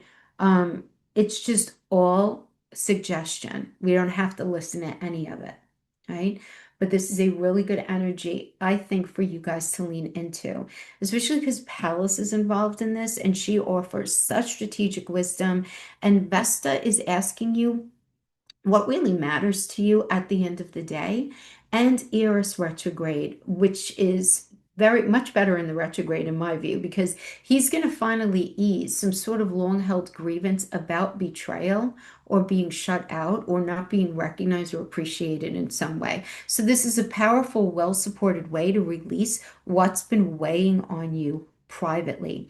Now the sun moves into your energy. Happy birthday. I'm not going to say happy solar return to all of you unless you are a solar Virgo, but Virgo may just be your rising sign. But regardless, it's going to feel very powerful for you in your first house of identity, body, and self-expression. Definitely one of the most personally significant shifts of the month because it's that solar focused energy. So it's a time for you of renewal and stepping more fully into yourself after the deep release of the eclipse. And it's sextiling Ceres in your 11th house Cancer energy, which is about nurturing yourself through friendships, community, and shared long-term goals. All of these things come quite easily here. And there's this natural warmth in how your social circle supports your sense of self right now. So there is some support in that space. It is squaring Uranus and Sedna in your 10th house of Gemini. Now, that 10th house is your career, it's your public reputation, it's also mother energy. So you can feel a sudden disruption or an energy of unpredictability coming out of that 10th house. So it could have to do with your career, it could have to do with mother energy, or it could just have to do with the long-term path that you had envisioned for yourself. Now, Sedna adds a deeper, almost ancestral energy about to this whole thing, where old patterns around being overlooked or undervalued professionally and or by mother energy. This could surface abruptly and demand attention. The square is asking you to stay flexible because Uranus is there, and Uranus doesn't want to be boxed in. So there's got to be some flexibility with your public role, some flexibility with mother energy, some flexibility with these long-term future plans that you're thinking about right now. Now, the sun is trining Chiron retrograde in your ninth house, Taurus energy. So there's a gentle healing aspect touching your beliefs, higher learning, long-term vision. Now, excuse me, I do want to say that the ninth house is also father energy. And with the trine, it's very interesting because it could either mean, and this is not to upset anyone, and I'm, trigger warning here, if your dad is not in the best health right now, you might want to eat, kind of go past this. But the sun, that energy, um, working with this Chiron in Taurus, because Taurus does represent like the physical internal body, and it is in the house of father.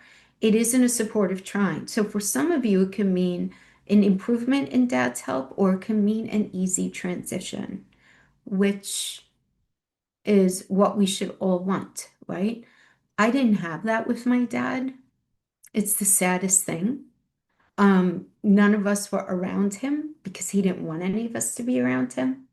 And he passed away in the back of an Uber with an aide, and it was the way he wanted it, and it, but me as his daughter, I always feel sad about that, that he didn't have that peaceful passing. So I don't hope I hope none of you are dealing with this right now, but if that is the case, please understand that the energies are so supportive for a lot of peace in this space right now. But at the same time, old wounds around what you believe or how you were taught to see the world can soften here as well pretty easily, especially as you're just stepping into this renewed sense of self. Now, finally, the Sun quincunxing Neptune retrograde in your eighth house, Aries, and this quincunxing Pluto retrograde in your sixth house of Aquarius, to the Sun energy. It's a weird positioning. I always say it's weird, it's awkward, whatever funny word you want to use. But the thing is with the quincunx, you can't ignore it. You have to do these like little micro things. This is not a big sweeping energy. It doesn't resolve cleanly, but it requires these ongoing small adjustments. Now, the Neptune end of the quincunx is telling me that your renewed sense of identity, which is happening obviously in your first house, and your deepest intimate shared resources in the eighth house aren't quite speaking the same language yet. So you may need to keep clarifying what's real versus what's idealized in a close bond, right?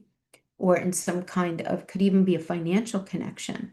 Now, the Pluto quincunx on the other side of that does something similar, but it's between your identity and your daily work life and your health routine, which is that sixth house, power dynamics, right?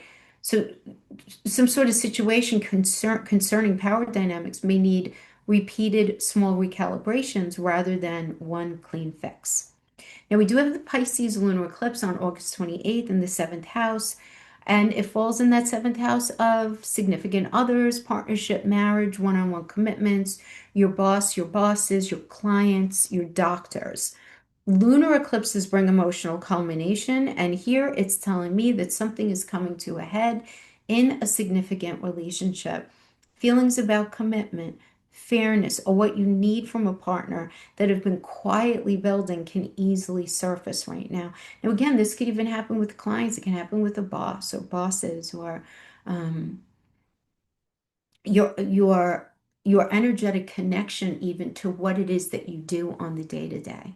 So I have seen this kind of energy with my clients manifest. It's like you just realize like that might have been building and you knew it was building, but all of a sudden, I don't want to do what I'm doing with work anymore.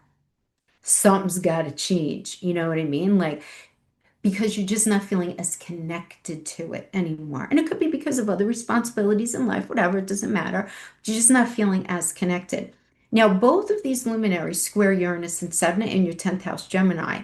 And so this is echoing the tension from earlier in the month around your career and your public role. So you want to expect sudden realizations or maybe even some unsettling insights connecting a key partnership to your professional life. So maybe seeing more clearly how a relationship is shaping or complicating your public path. And it's any kind of significant relationship. It could be a significant partner, a best friend, a business partner, a family member, whatever it is. But you're seeing this very, very clearly. Now, Saturn's presence here suggests that this can reach further back than it appears. As Saturn is very connected to old stuff, the old past. So this is an old collective pattern around being overlooked, unseen, not appreciated in that said relationship, whether it's a partnership with your significant other, a best friend, that, close family member, a boss, whatever it is, right? But the thing is here, let those feelings come to the surface. Honestly, don't try to push them down. Notice what your closest relationships are showing you right now about the direction that you're now stepping into. Okay, my friends? So that is what I have for you. I hope that was helpful. I'll see you guys next time. Bye bye.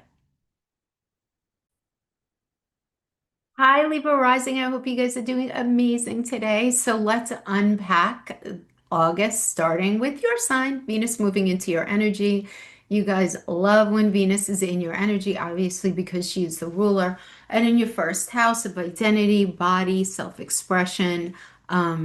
This is going to be like a deeply comfortable kind of energy for you.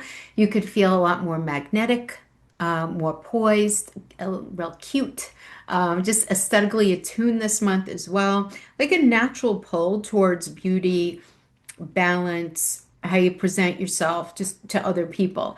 But she is immediately opposing, unfortunately, right? There's always something. But she is opposing this heavy retrograde stack of Neptune, Saturn, and Eris, and they're all going to be in your seventh house.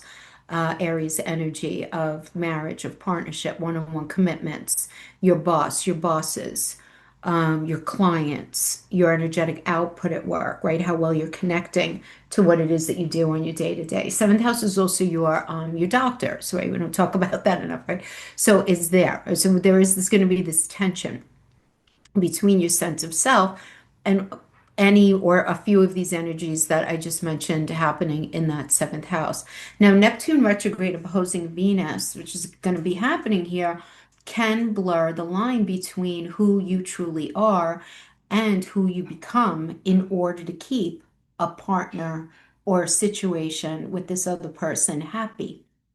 So watch for idealization or confusion about what's real in a relationship and what's not. Okay. Now, Saturn is opposing this energy as well. And is asking you whether that partnership can hold up to real structure and commitment, or whether it's just asking way too much of you right now. Now, Eris retrograde is in there as also. And that's where underneath it, you're going to be feeling this old resentment stirring up about not being seen as equal within the relationship. It's about not being recognized in the way that you've wanted to be recognized in the relationship. So that could be a little uncomfortable, but there is some relief coming from Venus sextiling Jupiter and Hygeia in your 11th house, Leo energy. So the 11th house is your friendships, your networks, but it's also your long-term goals and gains. Well, especially like, what do you want to do over the next 10 to 15 years? What does your general future look like, right? Those types of energies. Now, as far as what people, the 11th house represents, stepchildren, grandchildren, daughter-in-law, son-in-law, and an older sibling if you have one, right? But this is a very warm, expansive influence. Your friends, your social circle, even those larger goals can genuinely support your sense of self and just your well-being this month because it is working with Hygeia and Venus trining Pluto and Juno retrograde in your fifth house of Aquarius energy in that fifth house. Remember that fifth house is romance, it's your children, it's creativity, it's joy, it's having your own business. So all of this together means that your identity is quietly deepening in relation to matters of the heart, matters of self-expression, um, connection to your children, connection to having a business or some sort of creative project. Now, Juno retrograde does tell me that revisiting what real commitment is and what loyalty really means to you within a romantic or creative situation is very important to look at. Also, just revisiting the idea of commitment to your children as well, right? And what we owe our children, right, as their mother or father, right? Really looking at that and making sure that we're being the best version of ourselves for them, right? Now, this trine is strongest the first 2 weeks of the month, right? So you want to let the easy flow through your friendship and through that fifth house, creative, um, child energy kind of just flow through you and be supportive while you're dealing with the harder first house, seventh house tension around self and partnership. So, if you're having a hard time in the relationship, throw yourself into your kids, throw yourself into that hobby that you love, whatever it is that you love to do, like that kind of thing. If you're having a really hard time with that boss, throw yourself into your relationship, right in the fifth house, that boyfriend, girlfriend kind of thing. Okay. Now we do have the Leo solar eclipse on the 12th in your 11th house, right? And so again, the 11th house, your future, your friendships, everything that we just discussed, but it is conjuncting at the 29th anaretic degree, the south node, which is the most critical culmination point degree there is. So there's something about something that's going on in that 11th house that's reaching an end point. So for some of you, it could be a friendship or you're placed within a group or a long-held goal, right? It needs to be released. It can't come with you anymore at this point. Now, Vulcan is in the house here, and Vulcan's presence here suggests it's not a quiet fade out. It's probably going to take some real inner strength to actively let go of a social pattern or some sort of collective identity that's just sort of needs to be done in your life. It's run its course, right? It's run its course. Now, this eclipse is also conjoining with Jupiter, Hygeia, and Mercury, all also in the 11th. So even though something is closing in the way that we just described, there is still growth that's able to happen and insight bound up in that release because Jupiter expands whatever the eclipse is. Well, Jupiter really expands whatever it's within 10 degrees of. But in this case, he's expanding whatever the eclipse touches, right? Meaning that this release could open up new, more aligned friendships or communities far bigger than what you're letting go of. So fret not. If you're letting go of that friendship, something else is coming in. And Mercury here is telling me that there is some sort of important either conversation or realization about your social world that is part of this shift. If it doesn't have to do with your friendship and your social world, it has to do with how, what your goals and gains are and strategizing the next like 10 to 15 years of your life in a different way. Now, the whole 11th house cluster is also trining Saturn retrograde, Pallas Athena, Eris retrograde, and Vesta in your seventh house, Aries energy. So this happens to be a very supportive flow between your friendships and your closest partnerships. Saturn trine here can help you commit more maturely to relationships that matter, right? No backstabbing ones, right? Once that old social pattern clears out, though, that's the key here. We have to close out that old pattern. It's not working anymore. What's nice here is Pallas does offer such beautiful strategic wisdom in how to actually do this. And obviously, it's going to be very subjective depending on what else is going on in your chart. Just going to give you the tools, right, to understand how to do this. And Vesta is there asking you to reassess what really even matters to you at the end of the day. And Eris retrograde is finally going to be easing the long held grievance about where you felt like overlooked, excluded, like you didn't matter, especially when it comes to your ability to manifest your own long-term goals. This is a very well supported way to close a chapter on who your people are and who aren't your people. get super clear on that. Now, the sun is moving into Virgo on the 22nd. This is happening in your 12th house, which means that the 12th house is going to be your focus. And the 12th house is the house of solitude and subconscious and hidden matters. And so turning your focus inward after the very social, outward facing energy of the eclipse. So this is a much quieter, more reflective phase. This is a natural time to rest, to process.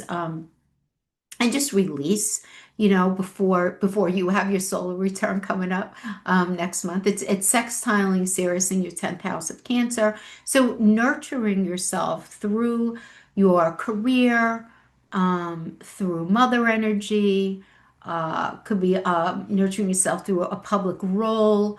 All this comes quite easily, and there's a gentle flow between quiet inner work and how you show up professionally, or at least how other people see you. Now, it is squaring with Uranus and Saturn in your ninth house of Gemini, your beliefs, your higher learning. Ninth house is father energy. It's also your long-term worldview. There may be this sudden disruption or sudden unpredictability that's experienced in that place. Ninth house is also the law, legality, local governance, publishing, marketing, advertising, getting something out there to the world. It's very connected to long distance connections. So whether it's foreign cultures or importing, exporting, anything like that, okay?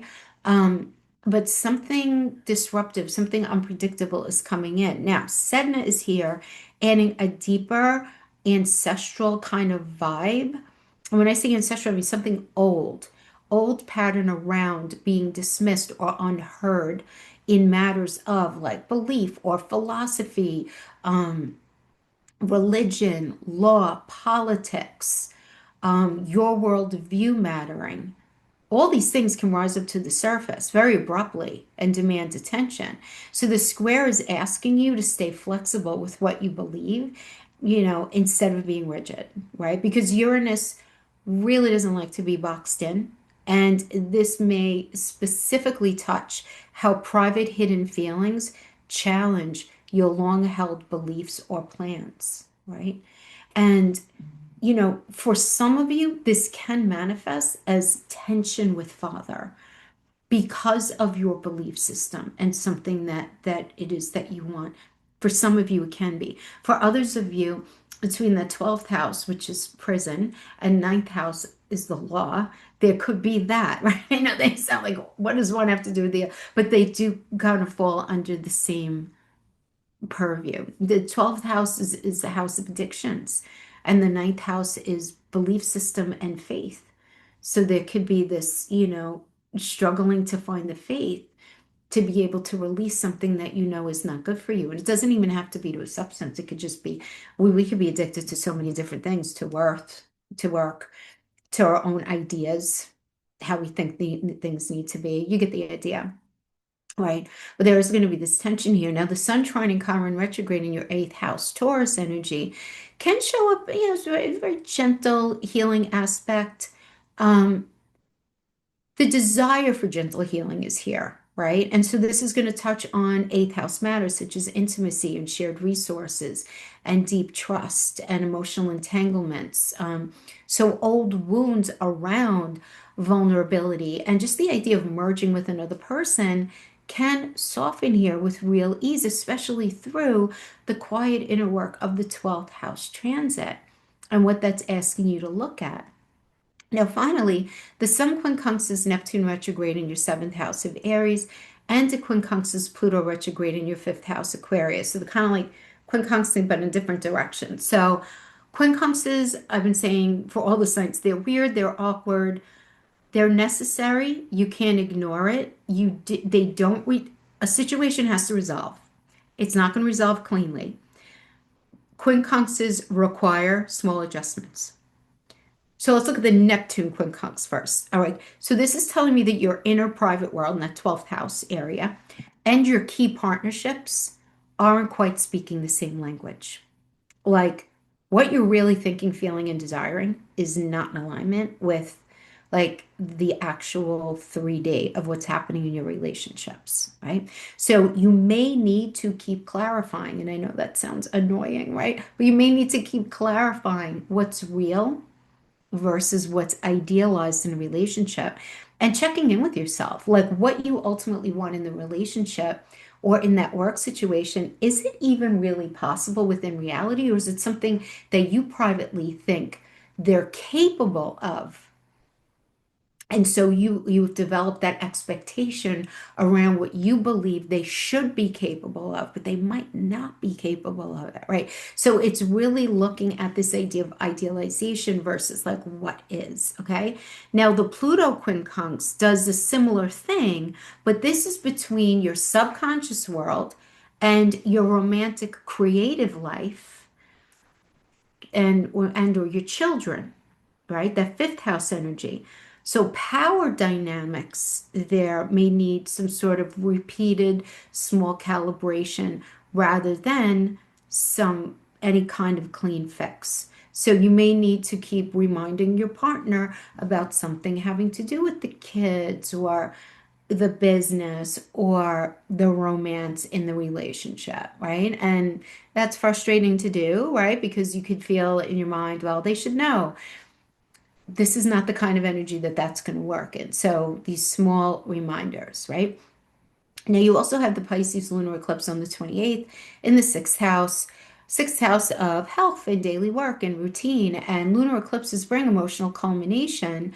And here it's suggesting something coming to a head around sixth house things, your day-to-day responsibilities, a health situation, a work situation, feelings about service, feelings of overextension, or what your body or your schedule really need will not be able to be ignored anymore. It's going to surface, right?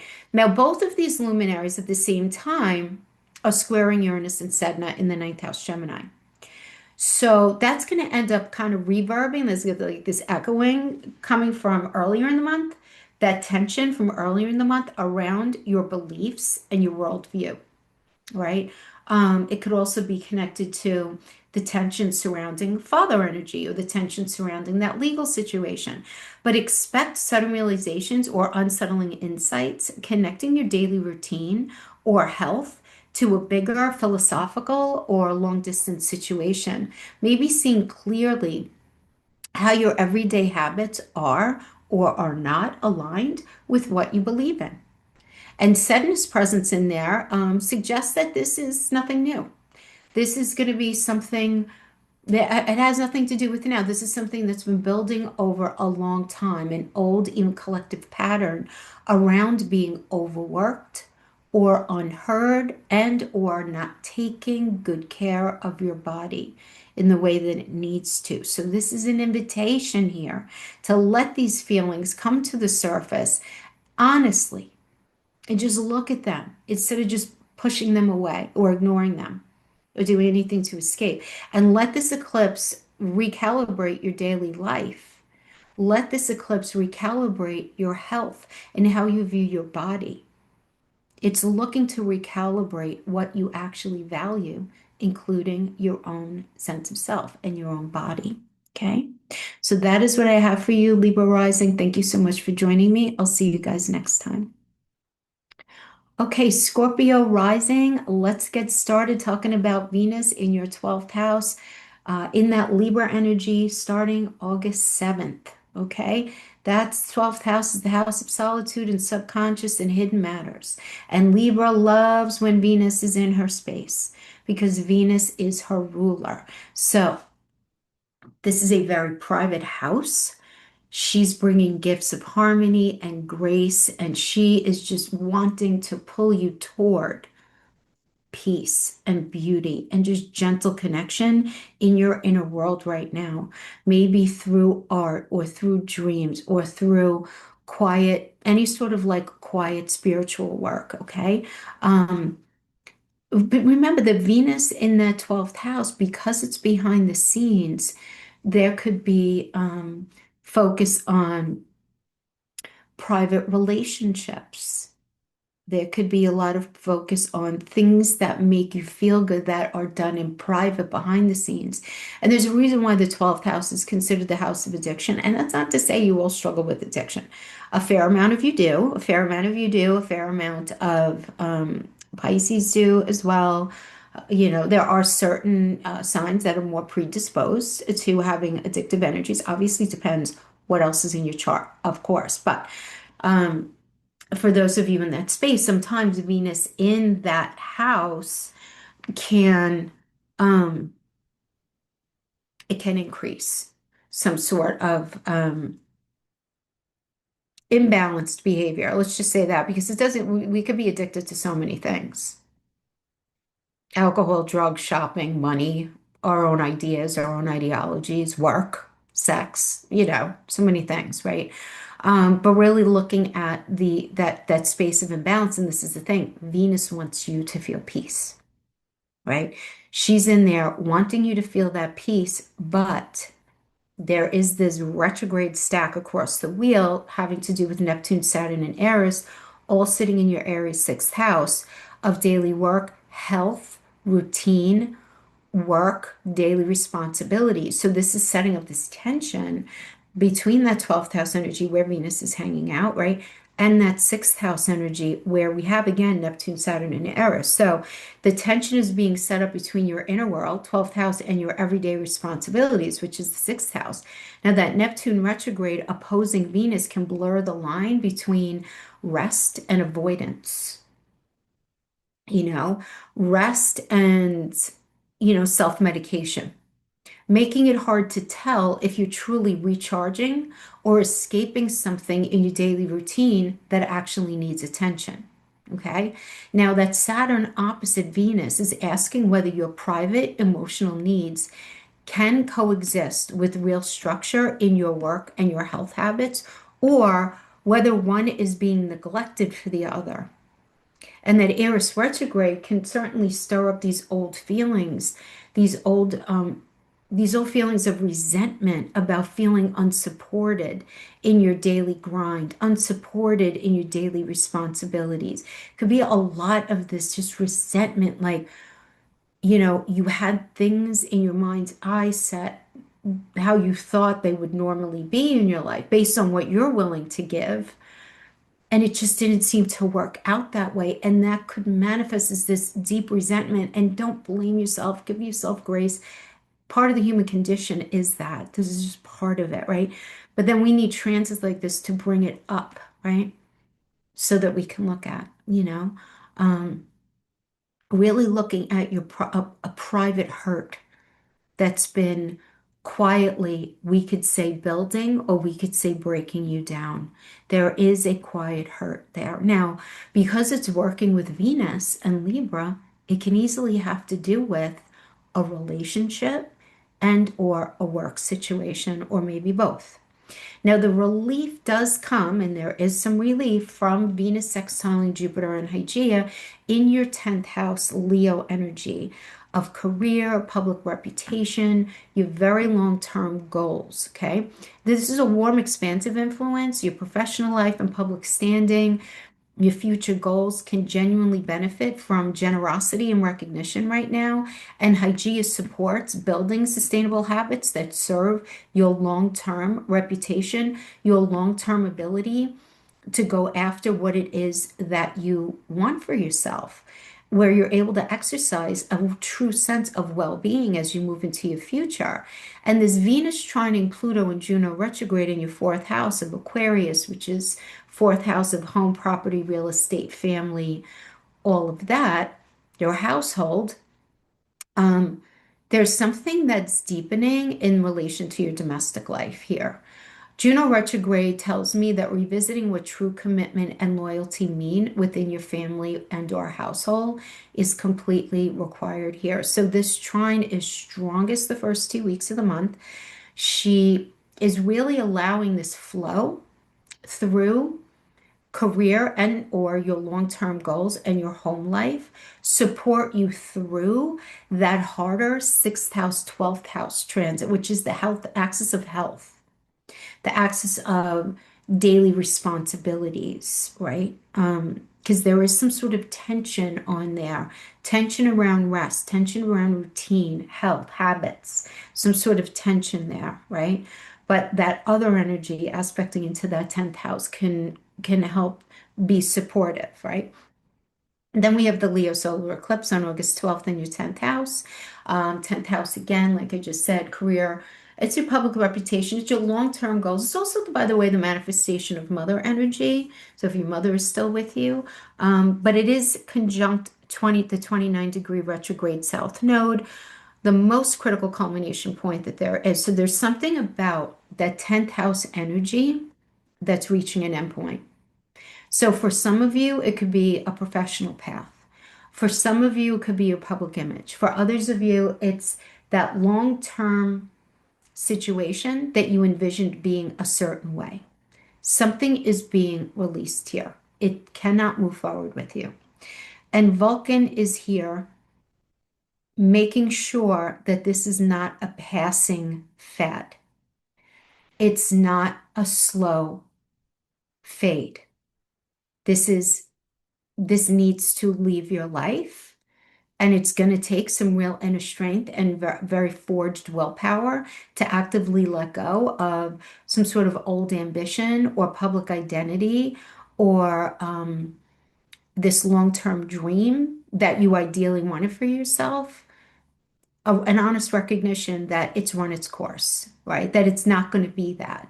Now, that doesn't necessarily have to be a bad thing because this eclipse is also being co-joined by Jupiter, Hygeia, and Mercury, all in that same 10th house. So even as this thing is closing, there's real growth and insight that's bound up in that release because Jupiter expands whatever it's within 10 degrees of on the other side. So obviously he's expanding whatever this eclipse touches, meaning that this release could open doors to a bigger, more aligned career path than what you're leaving behind, a more aligned long-term strategy for the rest of your life, better than even what you thought. Now, Mercury is telling me there is an important conversation and or realization about this situation that's part of this shift. You're going to have a very important conversation about that career, about that long-term strategy, whatever it is. Now, the whole 10th house cluster is trining Saturn retrograde, Pallas Athena, Eris retrograde, and Vesta in your 6th house, Aries energy. Very supportive flow between that 10th house of career, mother energy, or your long-term goals, between that and your daily work, your health routines, your daily responsibilities. Now, Saturn trining here can help you commit to more sustainable, mature habits that actually serve you much better in the long term. Serve long-term ambitions, serve your health better over those older patterns, those older choices. Pallas is here offering a boatload of strategic wisdom, and Vesta is asking you, like, what do you really care about? Like at the end of the day, what genuinely matters? And then that Eris retrograde is finally going to ease this long-held grievance about being overlooked when it comes to having this long-term plan. Now, for some of you, this can resonate with you professionally. For others of you, it may not have anything to do with your profession, and it might have to do with the long-standing duration of your most important relationships. This is a powerful, well-supported way to close a chapter on your either career or a long-term plan for your life that you thought you had to have. And that's not a bad thing. It's a healthy pivot. Now, the sun is going into Virgo in your 11th house on August 22nd. And that 11th house, of course, is friendships and community and networks. It's your goals and gains, especially over the next 10 to 15 years. Your long-term hopes are shifting your focus towards your social circle and collective goals after the very personal and public facing energy of the eclipse, right? And it's sextiling Sirius in your 9th house, Cancer energy. So nurturing yourself through 9th house energy, learning, religion, travel, politics, law, learning, traveling, anything that's going to broaden your worldview. It all comes so much easier in this energy. And there's a gentle flow to it, especially between the support of those people in your life right now and your bigger picture of beliefs. But keep in mind that underneath all of this had to be that initial letting go. Now, you could choose to hold on to everything that's in your life, but that growth is not going to be available to you. That's just something you have to understand. Now, this energy squares Uranus and Sedna in your Gemini eighth house of shared resources, intimacy, deep trust. Um, what else is the eighth house? Investments, insurance payouts, debt, taxes, other people's money. I said that. Intimacy, just how we blend with somebody else. Okay. So, this idea of deep trust, all of these things may feel sudden disruption, or there's an energy of unpredictability about it that's unmistakable. Now, Sedna adds a very deep, very ancestral tone here. When I say ancestral, I mean old. I mean, this isn't new. This is like a long-standing kind of energy. There's a lot of things in the eighth house, which is your natural home, a lot of things from the past, kind of hang out in the basement for a very long time. So old patterns around betrayal or being unheard or not mattering in a deeply intimate or financial matter, either one or maybe both, will likely quite abruptly surface and demand your attention. And the square is asking you to stay flexible with matters of trust and shared resources instead of rigid, because Uranus doesn't like to be boxed in. And it can specifically touch on how your friendships and how your networks and groups and how your ideas for the future intersect with money and or intimacy here, right? And there's got to be a lot of honesty, about like what's real and not real, right? That's going on in your life right now. Now, the sun is trining Chiron retrograde in your seventh house Taurus energy, which is a very gentle healing aspect, touching your partnerships and your one-on-one commitments. So old wounds around trust or equality in relationship can soften here with pretty nice ease, especially as your social world and your ideas about the future offer some perspective and some support, right? Especially if you are in a situation that does not fully respect you, like really, where there, you know, the absolute commitment is not there. That trust is not there in any kind of real way. There are fake ways and then there are real ways, right? Now, finally, the sun quincunxes has a couple of quincunxes here. So quincunxes are weird. We're going to talk about them in a minute. But the sun quincunxes Neptune retrograde in your sixth house of Aries, and it's quincunxing Pluto retrograde in your fourth house Aquarius energy. And quincunxes are awkward, weird aspects that you can't ignore. You have to act on them. They don't resolve cleanly. They don't. You have to do something about it, but they require these ongoing small adjustments. So quincunxes are not the kind of thing where you say, I I'm going to do this one thing and it's going to solve the problem, right? It's continuously going back to these small little adjustments. Now, the Neptune side of it, the Neptune quincunxing suggests that your 11th house energy, friendships, networks, goals and gains, what it is that you want for yourself over the next 10 to 15 years, and your daily work or your daily responsibilities and your health routine, which are in the sixth house, aren't quite speaking the same language. So your day to day and where it is that you want to go, they're not quite speaking the same language. So you might need to keep clarifying what's real versus what's idealized about how your social life affects your everyday responsibilities.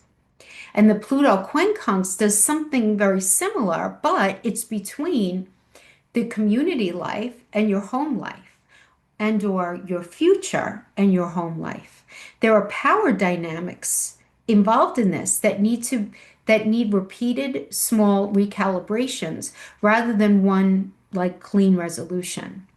So there's going to have to be a lot of like reminding yourself of like what's real and not. We're all going through it just in different parts of our life, right? Depending on what our energies show. Now we do have the Pisces lunar eclipse on August 28th, and you're having it in your fifth house. So, romance, creativity, self expression, and joy. These lunar eclipses bring emotional culmination. And here it's telling me that something is coming to a head around a romantic connection or a creative project or your capacity for joy or something having to do with a child in your life. Feelings that have been quietly building around how you express and receive love are finally going to surface and they need to be looked at. Now, both of these luminaries square Uranus and Saturn in your Gemini eighth house. So this is bringing a lot of echoing of the tension from earlier in the month around shared resources and intimacy. So expect sudden realizations or unsettling insights connecting your romantic or your creative life to deeper questions of trust and vulnerability. Now, Saturn's presence here does tell me that this has to do with stuff from the past. It reaches further back than it seems, okay?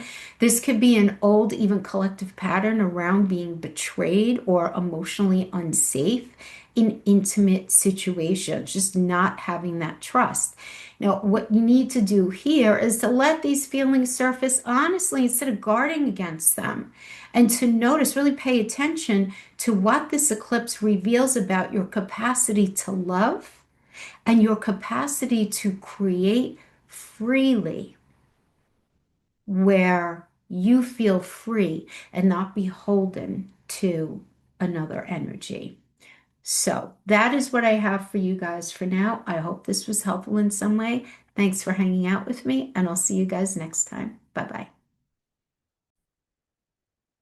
Hi, Sagittarius Rising. So, for you guys, let's talk about August 2026, and let's start with this Venus energy going into Libra in your 11th house. So, Venus is moving into that 11th house of friendship, networking, community, long-term hopes and dreams, goals and gains. The 11th house is also dealing with grandchildren, stepchildren, daughter-in-law, son-in-law kind of energy. And it's also very connected to your future, especially like the next 10 to 15 years. It is one of the money houses, in as far as it is connected to having money for your retirement, right? And Libra loves hanging out with Venus. Obviously, Venus is Libra's ruler, so she brings a real ease here, wanting your social connections to feel balanced and harmonious and mutually supportive, right? This is her wish for you. So you're likely going to find yourself very drawn toward group activities, collaborative projects, or just enjoying the company of people who think like you, who are like you, kind of cut from the same cloth situation. But she is immediately opposing in this space. As soon as she goes into that Libra energy, she's immediately opposing a very heavy retrograde stack across the wheel having to do with Neptune, Saturn, and Aries, and they're all sitting in your fifth house of Aries. So, what is the fifth house? The fifth house is the house of creativity. It's the house of children, falling in love, love affairs, romance.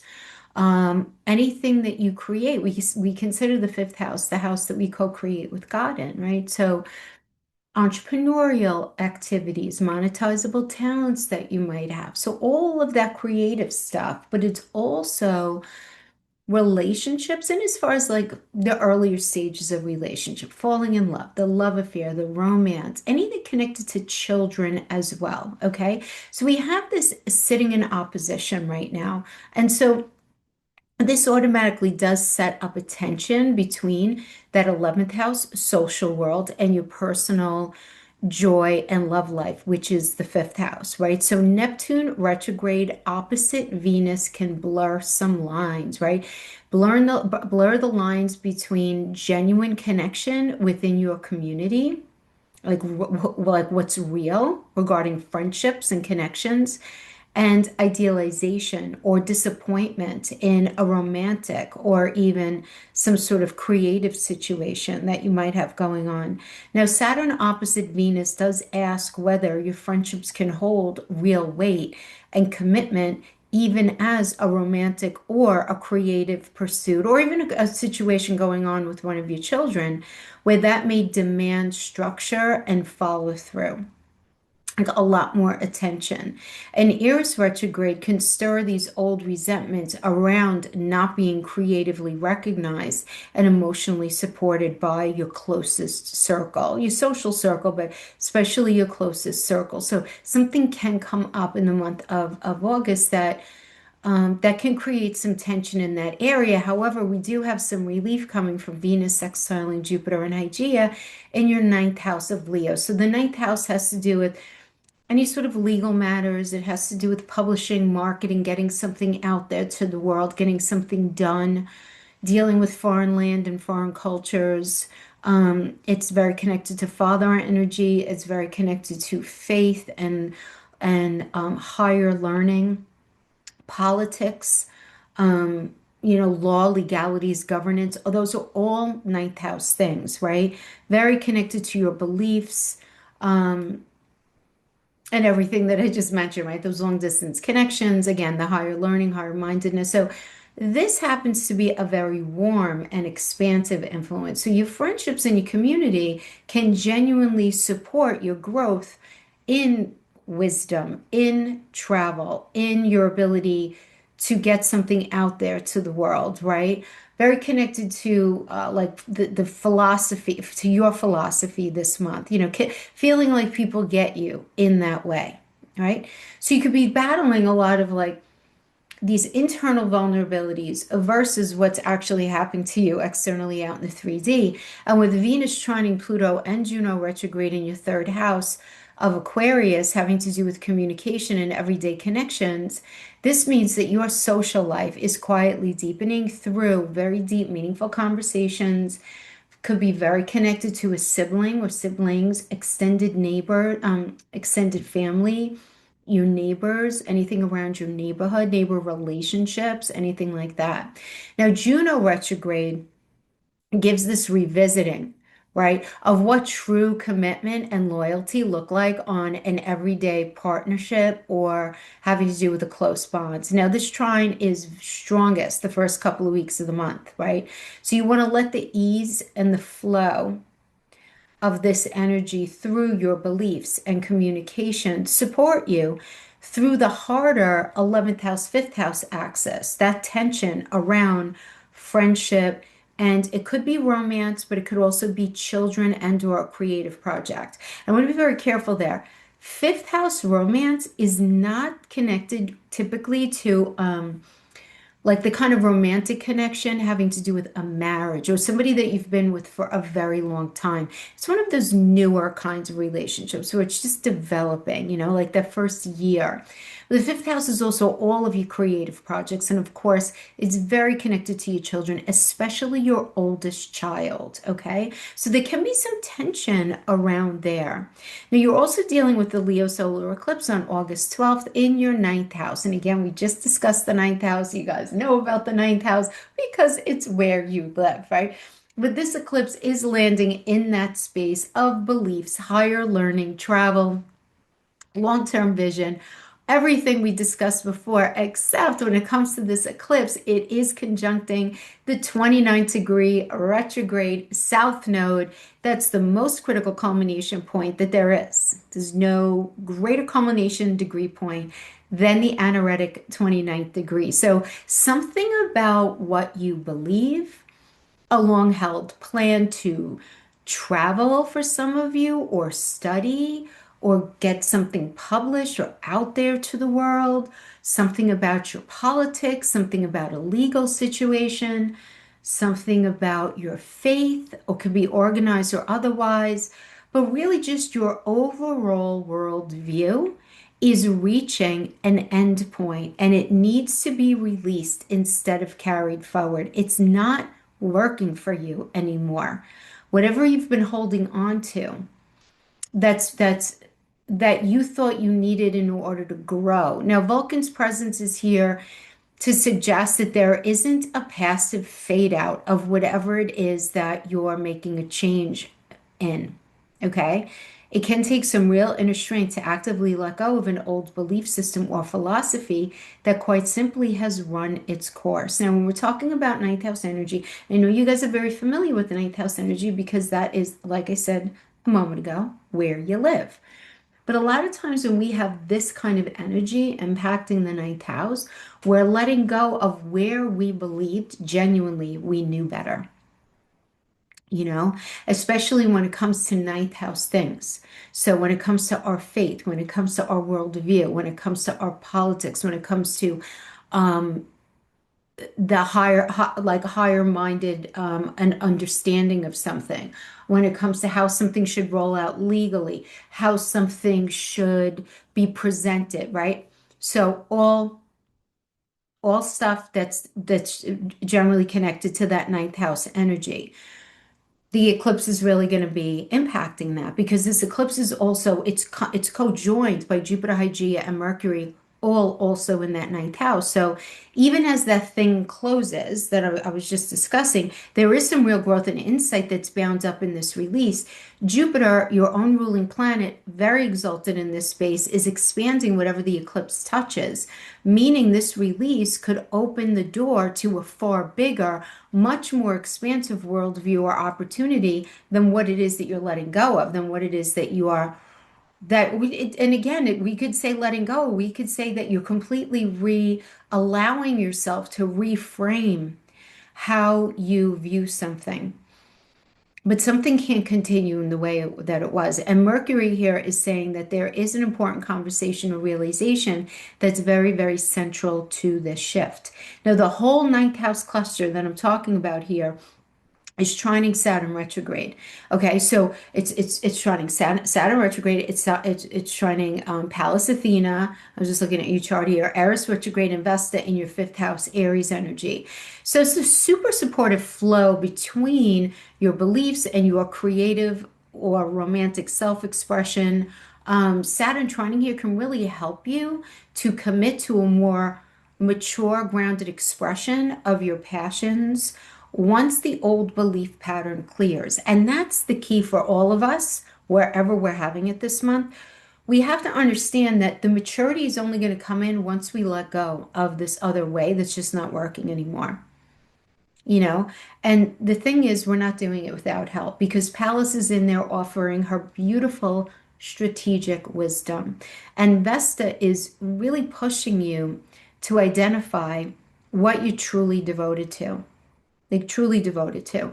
And Eris retrograde can finally ease this long grievance about not being taken seriously in your convictions. Because this, for a lot of you, maybe it's a silent issue that you've been dealing with, maybe it's not so silent, but it's certainly a powerful way and a very well supported way to close this chapter on what you believe and open up a whole new one on how you not only on what like these new ideas of what you believe, but also how you express it. And we've been talking about this, I feel like, for over a year with you guys, how important it is for the evolution of your soul to evolve healthfully because you could always sit this one out, right? Everything about astrology is symbolic. These are symbols.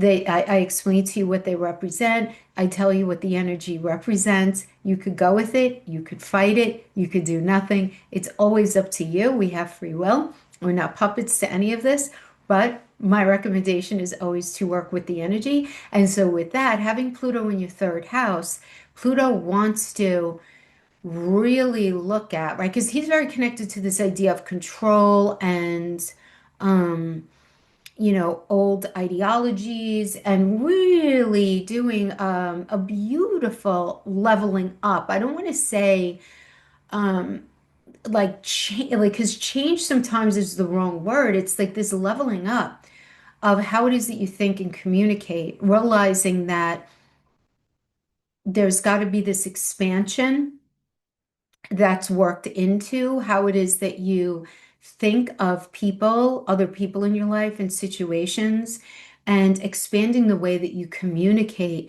how you engage with those energies. And that's a beautiful thing, right? And that's what Pluto wants to do. And he's getting very serious and very busy in that third house on how to change things up in that space for you. Now, the sun is going into the 10th house Virgo on August 22nd, and wherever the sun goes, that's where the focus is.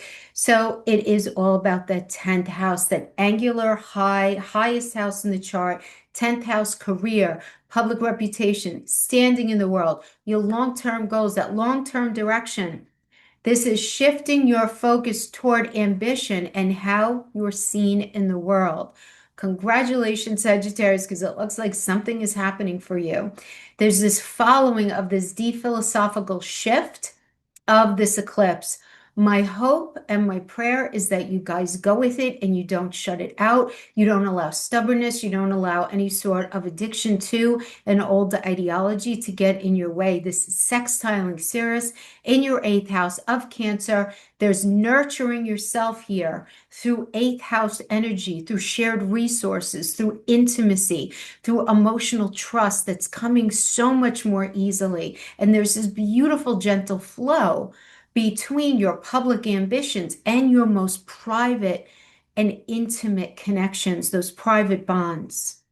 It's a nice energy. Now, it is squaring Uranus and Saturn in your seventh house, Gemini energy, which of course is partnerships and one-on-one commitments.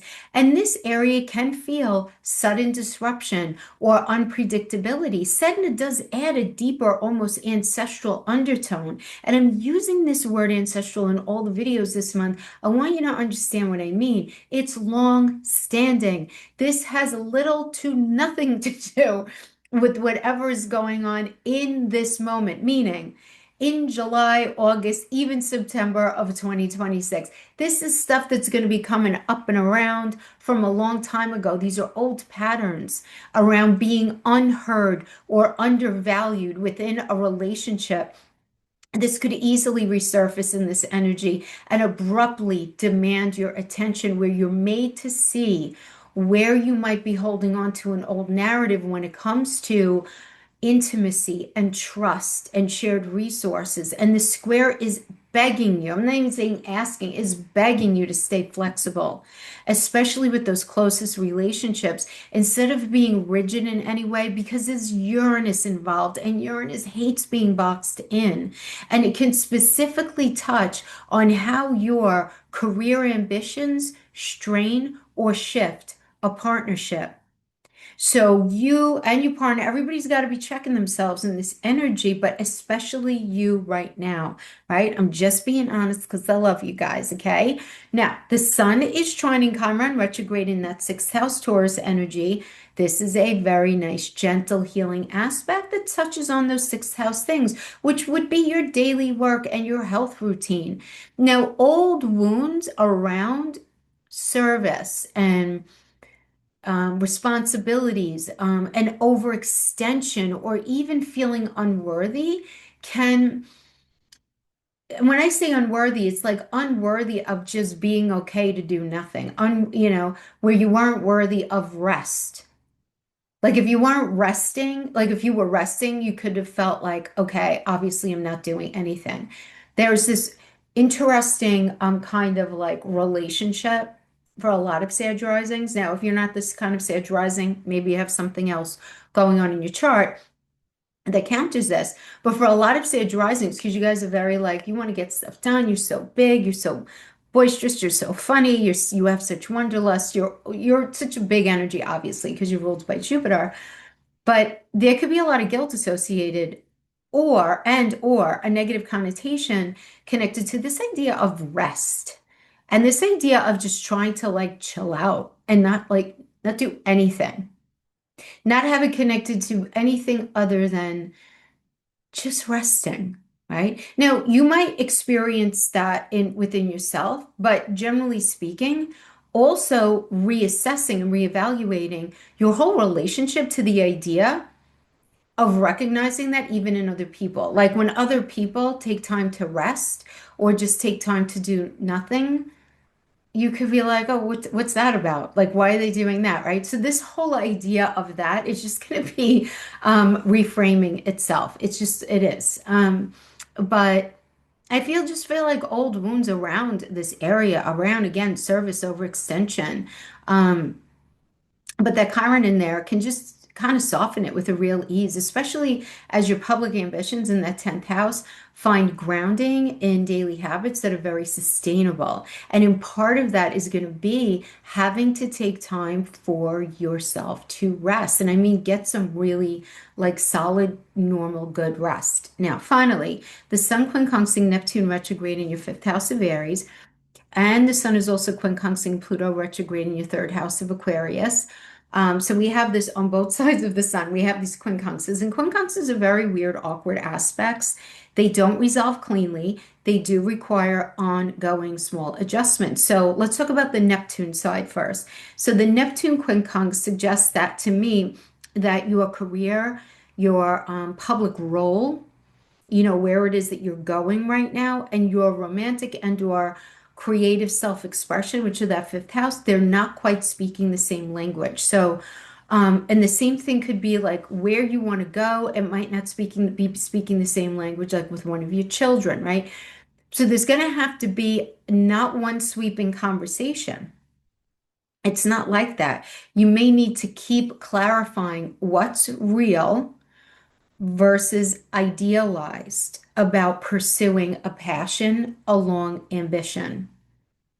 Okay, so there is a real checking of yourself, especially if you're dealing with your own business, if you're dealing with some sort of creative project, if you're dealing with any sort of relatively new romantic situation. I am not saying this to be negative. I am saying it because of the energies involved. Okay, you want to keep checking yourself. Is this real, or am I idealizing? Am I dreaming? Am I being that saggy way, which is really quite optimistic? But sometimes Sag rising energies, particularly to a lesser degree Sun and Moon, can certainly put the cart before the horse a lot of times. So we just want to check ourselves for that. Now, the Pluto quincunx side of this does something very similar, but it's more between that career energy and your everyday communication, right? Having to do with the third house. So power dynamics there may need repeated small calibrations rather than one clear resolution, having to do with siblings, extended family, something to do with a neighbor or something in your neighborhood, something having to do with writing or speaking, anything that is in that third house energy. Okay, so I hope that makes sense. Now we have this Pisces lunar eclipse happening on August 28th in your fourth house of home, family, emotional roots, property, real estate. So lunar eclipses do bring emotional culmination. And here it suggests that something is coming to a head around your home life, a family relationship, or your sense of inner foundation. Feelings about where you truly belong will finally surface, because I feel like for a lot of you, it's kind of been cooking underneath the surface. Now, both these luminaries square Uranus and Saturn in the seventh house Gemini at the same time. So this, towards the end of the month, this is echoing that tension from earlier in the month around partnerships, around a boss of bosses, around a contract, around clients, around doctors, around your energetic output at work, right? It could be any of those things. Maybe your relationship is fine and it's one of these other things. But you do want to expect some sudden realizations or unsettling insights connecting your home and family life to a significant relationship. So maybe seeing clearly how a partner does or doesn't support your sense of emotional foundation. And Saturn's presence there does suggest that this can reach back further than it appears. And I want to really drive that home, because that tension that you will likely be feeling at the end of the month, we could say, yes, it's kicked off from the eclipses, but it's activating old energies that likely, and I almost absolutely do not have to do with right now. This is going to be kicking up old stuff, old patterning around being emotionally abandoned or being overlooked or not counting enough or not having people having your back enough. So it will likely not be the boss in that moment or your partner in that moment or that client in that moment, but instead it will be a trigger that dynamic is activating, that's long standing in your energy, that does need to be looked at and healed. And that is the invitation here, is to let these feelings surface honestly instead of intellectualizing them away. You don't want to do that. Let this eclipse show you what true emotional security looks like for you. So it does look like you have people so on your side, but you might be kind of fighting this a little bit based on experiences from the past. Okay, my friend, so that is what I have for you, Sag. I hope this was helpful. Thanks for hanging out with me, and I'll see you guys next time. Take care. Okay, Capricorn Rising, August 2026. Let's start by talking about Venus going into Libra. Let me just take a sip of my water because I've been chatting, chatting, chatting. So we have this Venus going into your 10th house, which is a very nice angular house to go into, having to do with career, public reputation, standing in the world, long-term direction. It's very connected to mother energy as well. Um, yeah, and just your overall goals, where it is that you're going. And again, Venus is the ruler of Libra, very exalted in this space. So she wants nice, nice, right? She wants ease and she wants your professional life to feel balanced and she wants your plans for the future to be pleasant and balanced and well regarded. And she wants this ease and she wants fairness and transparency. So you can find that your public image or your work relationships are softening or they're becoming a lot more diplomatic this month with Venus in there. But I do want to say that as soon as there's always a but, right? As soon as she goes in there, there is this heavy opposition. It's a heavy retrograde stack across the wheel having to do with Neptune, Saturn, and Eris sitting in your fourth house in that Aries energy, the house of home, the house of family and emotional roots. Okay. So this energy, Venus going into Libra, great, but it is setting up this opposition tension between what it is that you ultimately want, having to do with your career, your public ambitions, and your private life, your domestic world. It could be having to do with home property real estate. It could be a connection having to do with someone in your family, someone in your first family. Now, Neptune retrograde opposing Venus here can blur the lines between the idea of career and home. Neptune is a very foggy planet. Neptune is always like we kind of see what's there, but not 100%. And I always say it's kind of like wherever Neptune is impacting, it's like trying to look at life and reality through a thick fog or a dirty window because you kind of see it. It's not that you're blind, but you can't totally make everything out. And this retrograde opposition can just make it hard to tell if you're sacrificing family time for professional gain or if you are idealizing one at the expense of the other. You know what I'm saying? Like idealizing work and you're not paying enough attention to family, or too much connection to family, not enough time to work. It really, can be vice versa, depending on, what else is going on in your chart. But there will be this tension there. And Saturn opposing Venus, notably, obviously, this real energy for you because Saturn is your ruler.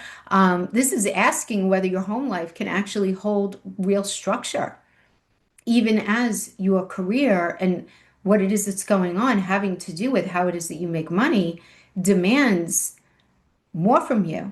There's something that's going to be going on that's intensifying here, or whether some sort of old family patterns are limiting your public growth. Now, Eris retrograde can stir old resentments about feeling unsupported at home while trying to build something professionally. And that'll feel very real to you. So there's going to have to be this real kind of like balancing out of those energies. But we do have a bit of relief coming from this Venus energy now in another way. Venus is going to be sextiling Jupiter and Hygeia in your Leo 8th house of intimacy, shared resources, deep transformation. So this is a warm, very expansive influence, to be honest, right? I mean, like your closest bonds, your shared finances can genuinely support your career growth as well as your well-being because Hygeia is in there this month. Okay. And Venus is trining Pluto and Juno retrograde in your second house of Aquarius.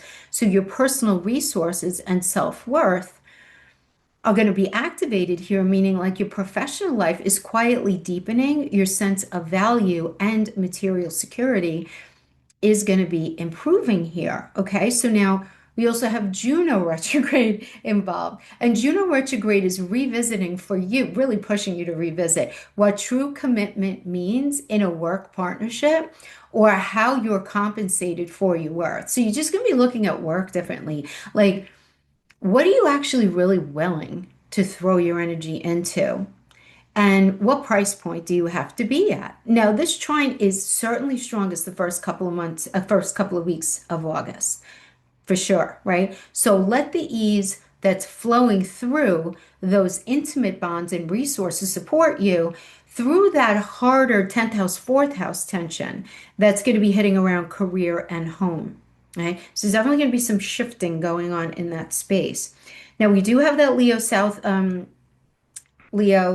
solar eclipse that's going to be happening on August 12th in that eighth house as well. Of course, again, having to do with shared resources, intimacy, and deep transformation, as well as trust and the idea of control. But it's conjuncting a 29-degree retrograde south node energy in Leo.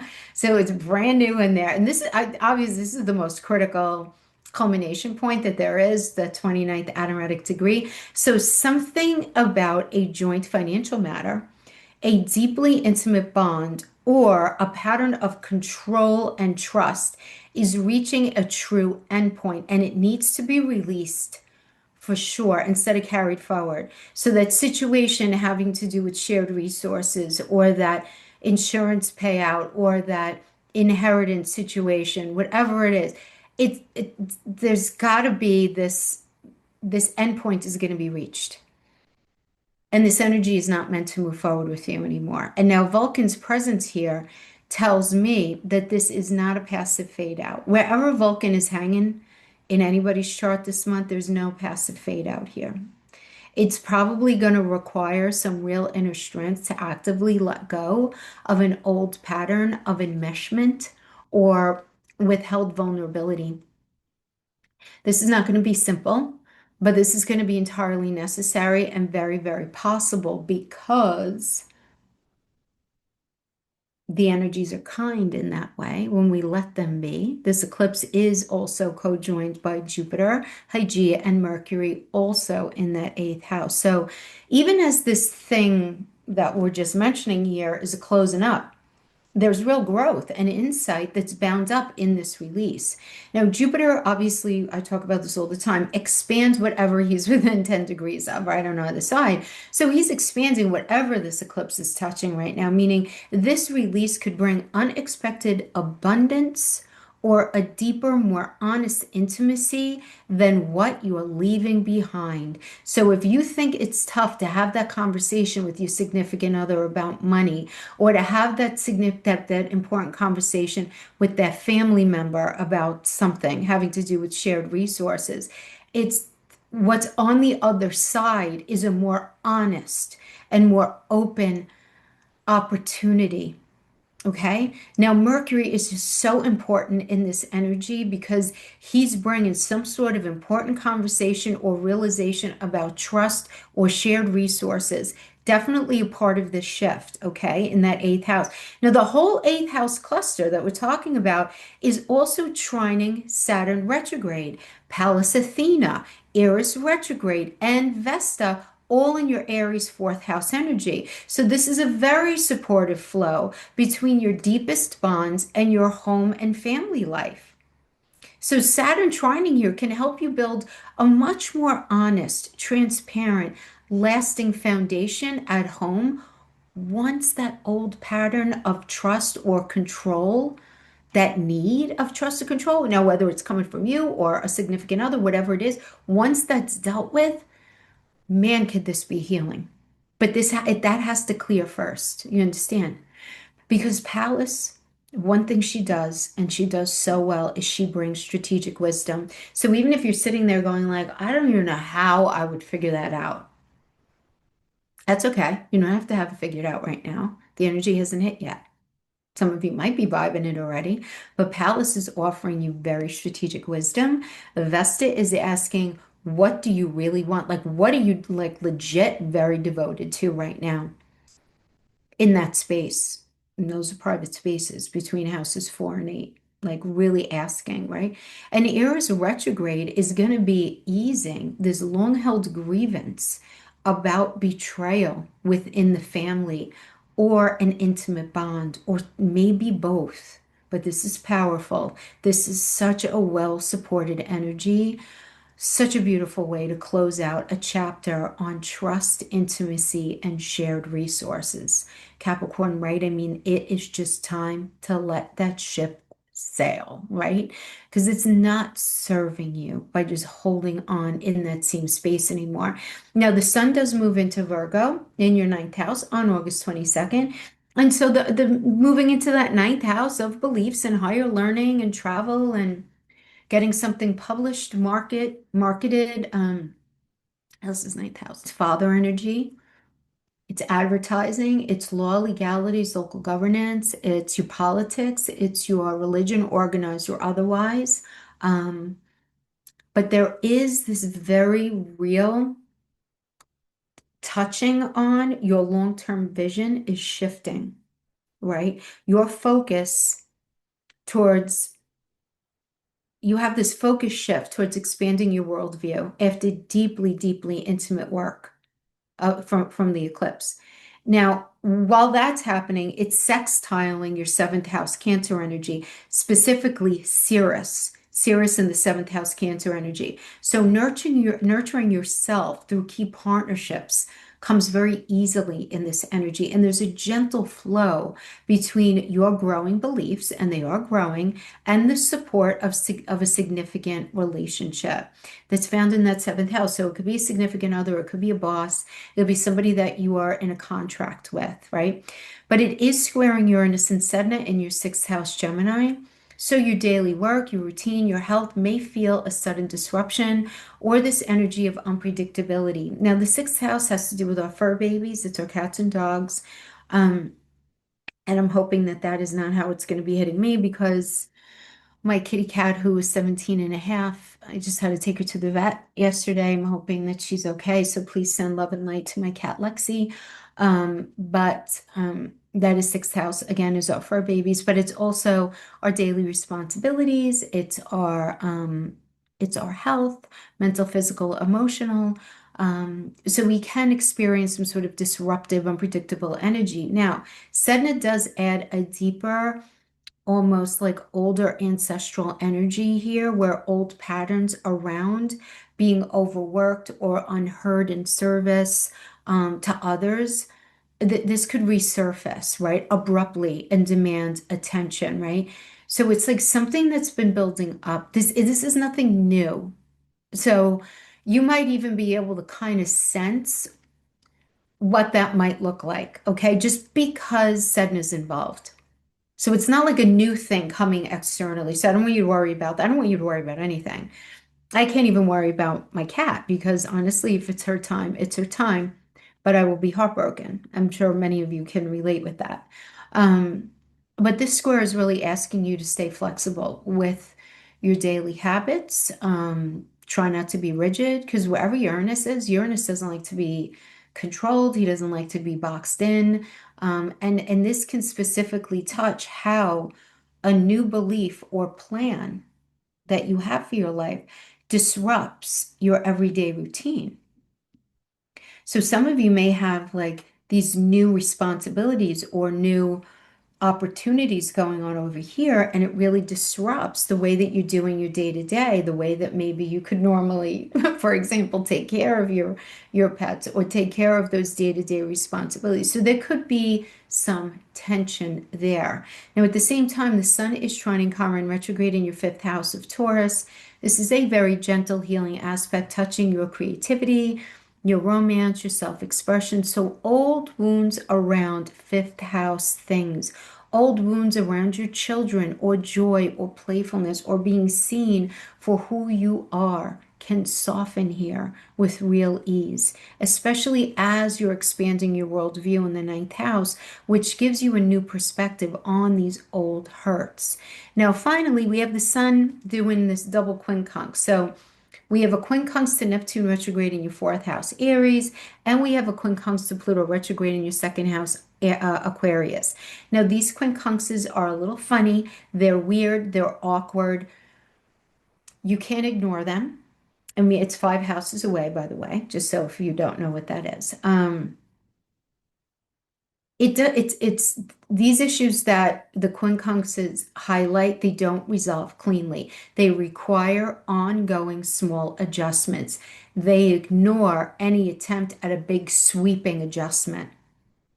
So steady as she goes here with these quincunxes. Now, what does it mean? The Neptune quincunx on the Neptune side is telling me that your beliefs and your worldview, something that you are marketing, advertising, publishing, getting out there, ninth house energy, and your home life, that fourth house energy, they're not quite speaking the same language right now. Okay, so you might need to keep clarifying what's real versus idealized about how your growth affects your family.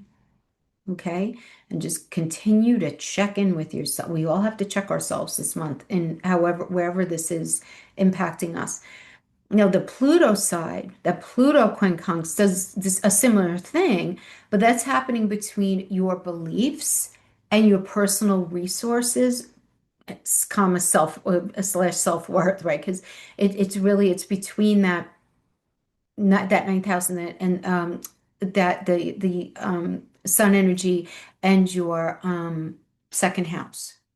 So power dynamics around money, around your sense of self-worth, they may need to be repeated, these small recalibrations rather just in one clean resolution.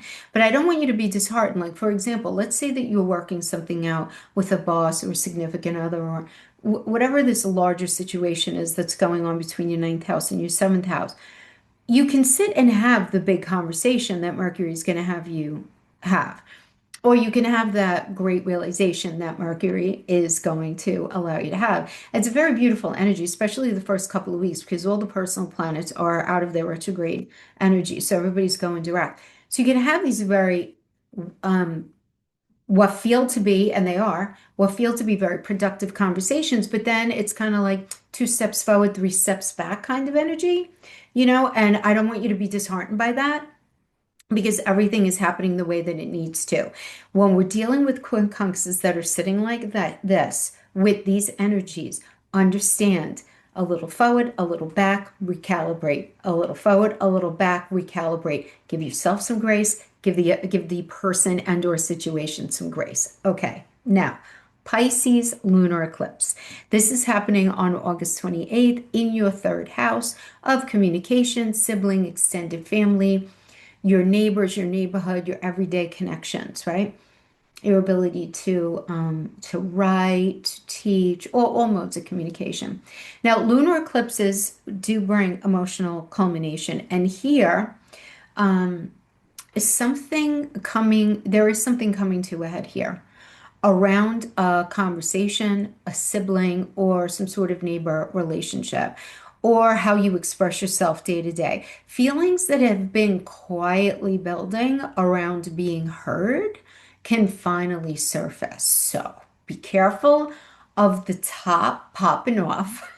Just because that's not going to help you, right? I just want you to be mindful. Like, you can feel reactive, right? And that kind of energy towards the end of the month.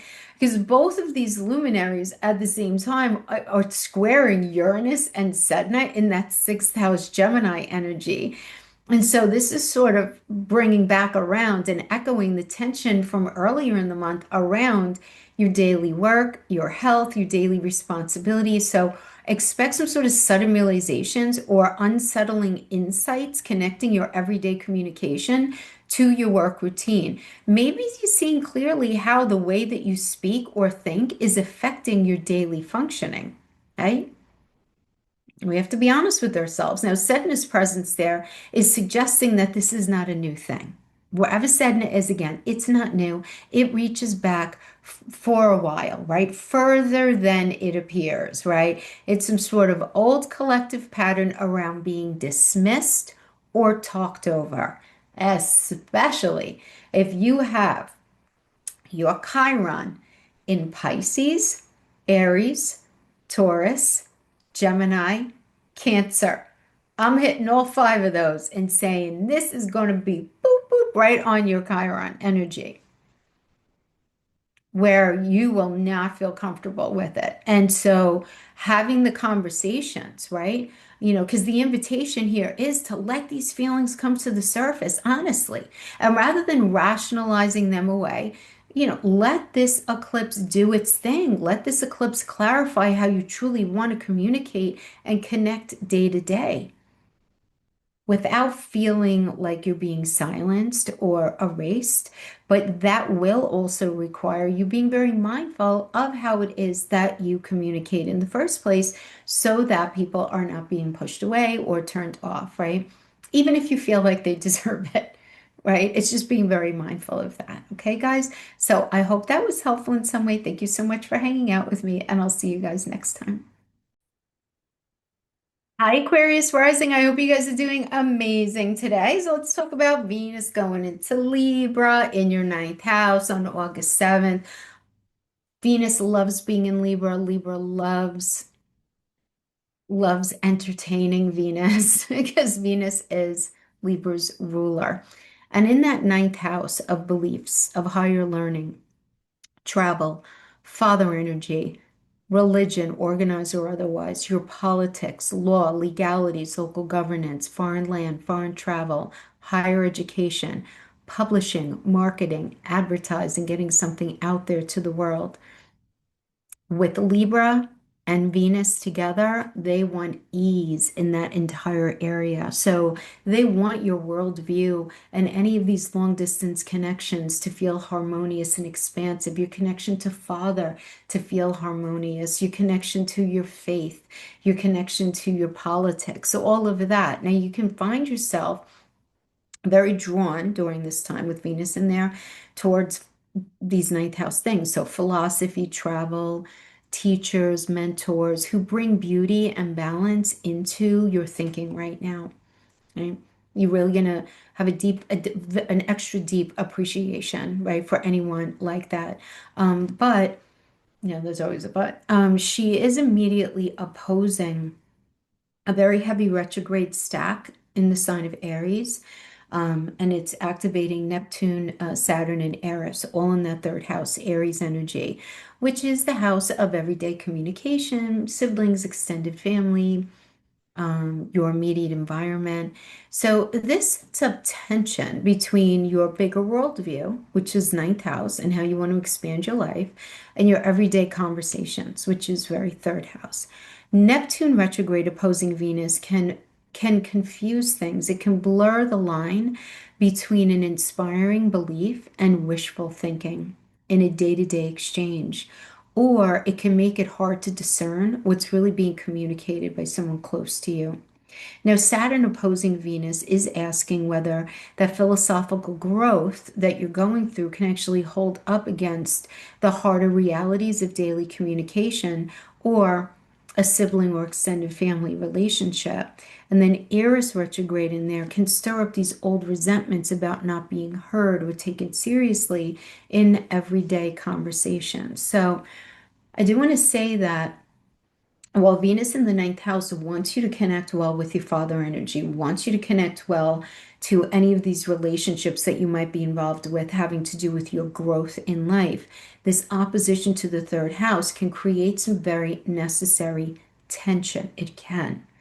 Okay, where there does need to be some sort of conversation, and there is relief and help for this.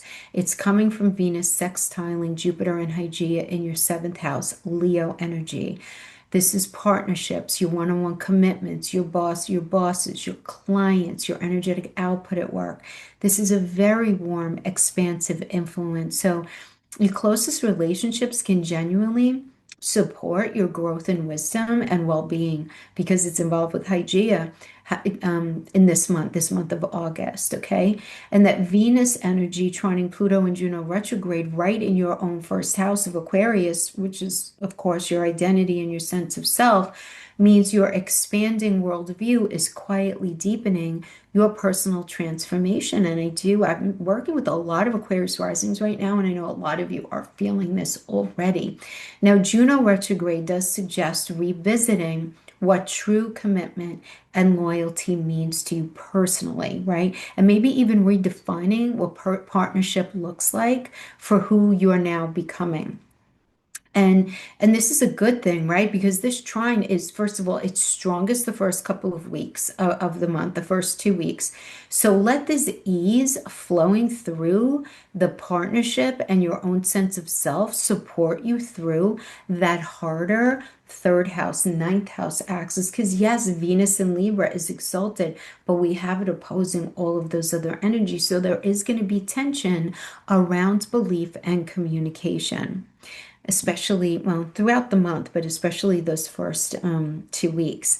Now, you also have that Leo solar eclipse on August 12th in your seventh house of partnership and marriage and one-on-one commitments, as I said before, your clients, your bosses, all that stuff. But it's conjuncting at the anaretic 29th degree, a retrograde South Node Leo. And this is the most critical culmination degree point that there is. So there's something about a significant relationship, a pattern of who you partner with, or how you show up in commitment is reaching a true endpoint and it needs to be released instead of carried forward. Now, before I go any further, your relationship might be fine. This might be having to do with a boss or a work situation or clients or just how you view your daily work environment. Like your energetic output at work, it's like, I don't feel this anymore, that kind of thing. Or it can be a relationship. I just want to give the different ways that this can manifest because these are general readings and it depends on what it is that you have in your chart. Now, Vulcan is involved here as well. And Vulcan is, and I've been saying this for all the rising signs, he is never about a quiet, easy fade out. So there's likely going to be this need for some real inner strength to actively let go of an old relational dynamic rather than just letting it run its course. You're going to have to let something go. So a lot of you are really going to be looking at your work situation, while others of you are going to be seriously looking at your relationship situation. And I do want to say that's regardless of whether you're actually with a partner or not. Right? Because this is very personal and it's working with the first house in opposition. So it's the house of mirroring. So getting very honest with yourself also regarding how it is that you show up in relationship, right? Because these energies could always be vice versa. And just recognizing that yourself, even if you're not with anybody right now. Now, this eclipse also does conjoin with Jupiter and Hygeia and Mercury. And it's all also in that seventh house. So even as something closes in that seventh house, having to do with that relationship situation or that work situation, there is real growth and insight that's bound up in this energy. So Jupiter, remember, expands whatever he's within 10 degrees on either side of. So he's expanding whatever this eclipse touches, meaning this release could open the door to a much more expansive, honest partnership than the one that you're letting go of. Again, this could have to do with an intimate relationship, but it could also have to do with work. Mercury is telling me there is a very important conversation or realization that's completely central to the shift. The whole seventh house cluster is trining Saturn retrograde, Pallas Athena, Eris retrograde, and Vesta, all in your third house, Aries energy. So there is a supportive flow that's happening between your closest relationships and your everyday communication. So Saturn trining here can help you commit to more honest, mature dialogue within a partnership once that old pattern clears out. And I am saying that to all the signs. We have to recognize how this is happening in our energy, and we all have to create the change for ourselves. We have to clear out these old patterns. And we have help. We have Pallas Athena, who always offers us such beautiful strategic wisdom. And Vesta is making you much more clear on what are you actually devoted to? Like, what's your point? What's the end goal here? Having to do with that relationship or that work situation, whatever it is, right? That's what Vesta wants. And Eris retrograde can finally ease this long held negative feeling. It could be a grievance, it could be just this belief, right? About you not being treated as an equal. Right. Now that not feeling like you're being treated as an equal can be completely connected to your work environment and or your personal relationships, right? It does depend on what else is going on, but it is such a well-supported way to close a chapter on how you partner with other people. Now, moving on to the 22nd, we have the sun moving into your eighth house, Virgo energy. Happy birthday, Virgo, right? Now, the sun moves in there, eighth house, shared resources, trust, control, intimacy, a deep transformation. And this deep transformation turns your focus towards all of these ideas and getting very real about them, having to do with trust and vulnerability after that very relational energy of the eclipse, right? For you guys, it's very relational. And it's sextiling Ceres in your sixth house Cancer energy, nurturing yourself through daily routine, and health comes much more easily in this energy. There's a bit of a gentle flow between like your deep emotional processing and taking practical care of your body and your schedule, which I really like for you guys. Now, it is squaring Uranus and Saturn in your fifth house, Gemini, of romance and children and creativity and self-expression. But there could be this sudden disruption in this area or this unpredictable thing that rises up that you didn't I don't want to say you didn't see it coming because that wouldn't be true because Sedna is involved. And Sedna always adds this kind of ancestral undertone. And what I mean by ancestral undertone, it's like something that's been cooking in your past, something, a belief system about yourself, whatever it is that's been cooking for a long time. This is likely, and when I say likely not, I mean, I would say not, even like connected to something that's actually happening in the here and now. In the moment, it's more of like something that's been building up. That's what Sedna does. She adds this deeper, almost like long-term ancestral undertone where old patterns around being emotionally unsafe or unseen when it comes to matters of the heart could resurface abruptly and are really going to be demanding your attention.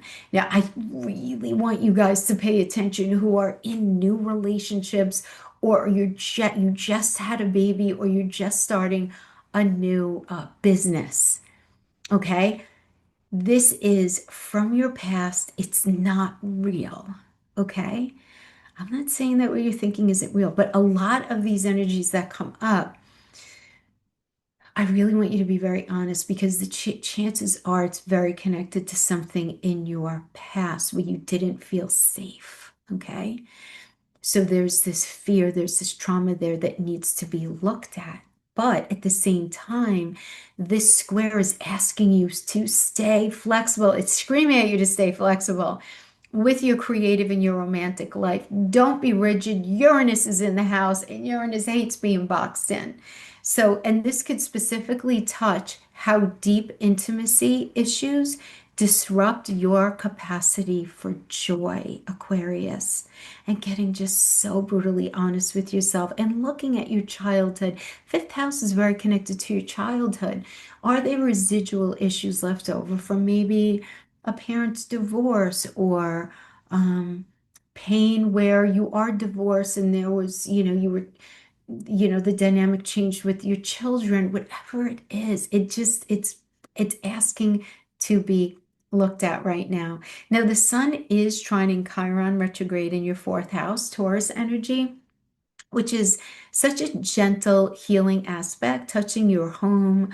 It's the house of your emotional security.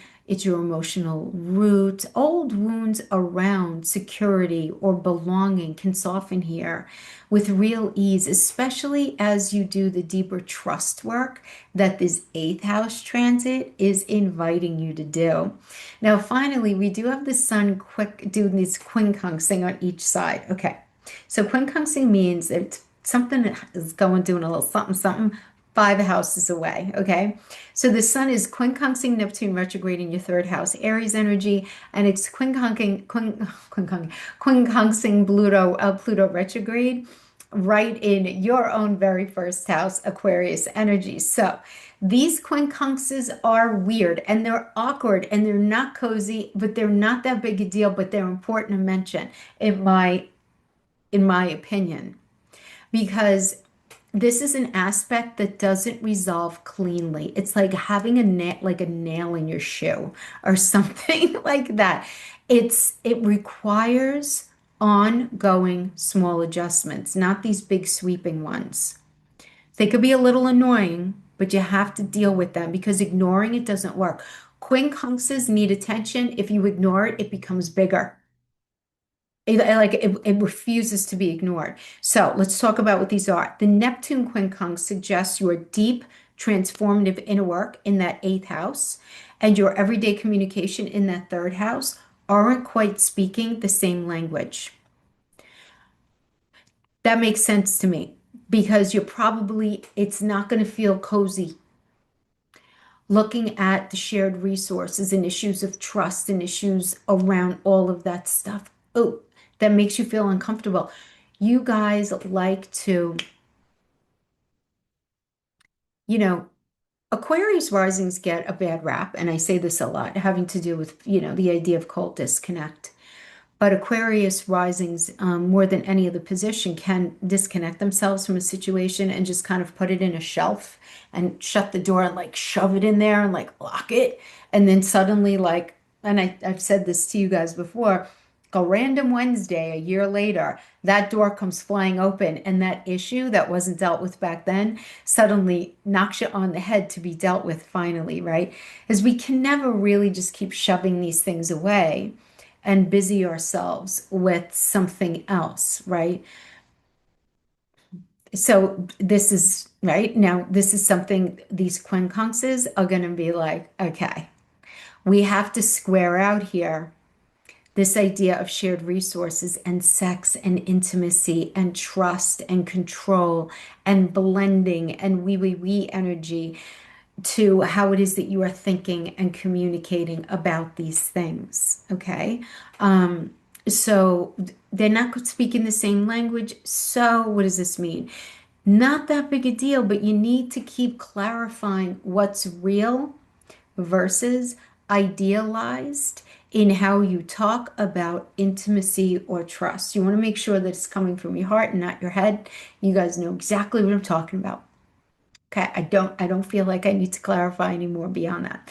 Now, the Pluto quincunx side, that touches you directly, sitting right on your own first house. So power dynamics around shared resources or intimacy may need repeated these little small recalibrations in how you show up and assert your own identity rather than in one clean resolution. So this can have to do with all the things I mentioned already, but the eighth house is also the stock market, it's mortgages, it's debt, it's taxes, it's inheritance, it's insurance payouts. It's this money that comes to you through these external sources and not through your own like blood, sweat, and tears, having to do with the money. And then having to do with the intimacy, it's how you blend with other. So the house is the house of eighth house is the house of divorce, but it's also the house of absolute commitment because it's ruled by Pluto. The landlord is Scorpio, so it's very connected to this idea of endings leading to new beginnings, endings, beginnings, endings, beginnings. So you have to understand that it's a very complex space that you're having that in.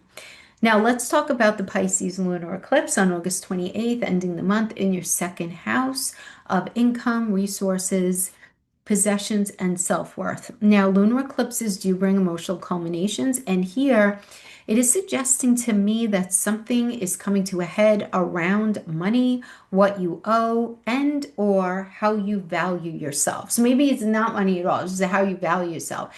Feelings around security and self-worth that have been quietly building, these things are going to rise to the surface with this eclipse. Now, both of these luminaries are squaring Uranus and Sedna in that fifth house Gemini. So it is echoing that tension from earlier in the month around romance, children, and creativity, and also like entrepreneurial efforts. So expect sudden realizations or unsettling insights connecting your finances or your self-worth to your capacity for joy and self-expression. Maybe seeing clearly how money anxieties have been limiting your creative or your romantic freedom, or how money's been getting in the way from you saying, yeah, let's have kids. Let's level this up. Let's open this business, whatever it is. Now, Sedna's presence here does suggest that this can reach back further than it appears, meaning these energies that are going to be touched on here are old. They're not new. And it's this patterning from your past around scarcity and or being undervalued. So what is wanted for you here, okay, is let these feelings surface honestly instead of pushing them down, right? And let this eclipse do its thing. Let this eclipse clarify what genuine security and self-worth really means for you and what it means to you. Okay, my friends? So I hope that was helpful. Aquarius, thanks so much for hanging out with me, and I will see you guys next time. Okay, Pisces, let's move right on to you. Let's talk about August 2026, Venus in your eighth house, Libra energy, going in there on August 7th. So Venus loves being in Libra. Venus rules Libra. This is a very lovely energy to have in the eighth house of intimacy and shared resources and deep transformation, having to do with debt, taxes, other people's money, inheritance, insurance payouts, all that stuff that we talk about, right? Is very much a blending energy, but it is very connected also to the idea of trust and emotional entanglements. Now, Libra and Venus together in there, they bring some real grace here, wanting deeper bonds, wanting the joint finances, to feel balanced and fair and honest. Okay, transparency is honored in this kind of energy. So you might find yourself craving more honest, harmonious intimacy this month, right? A true meeting of equals is your closest, and your closest connections is really what it is that you are craving if you don't have it already, okay? But she is immediately opposing a very heavy retrograde stack across the wheel with Neptune, Saturn, and Eris sitting in your second house of Aries, the house of personal resources and income and self-worth. Now, this is setting up this tension between what's shared in that eighth house and what's yours alone, second house, okay?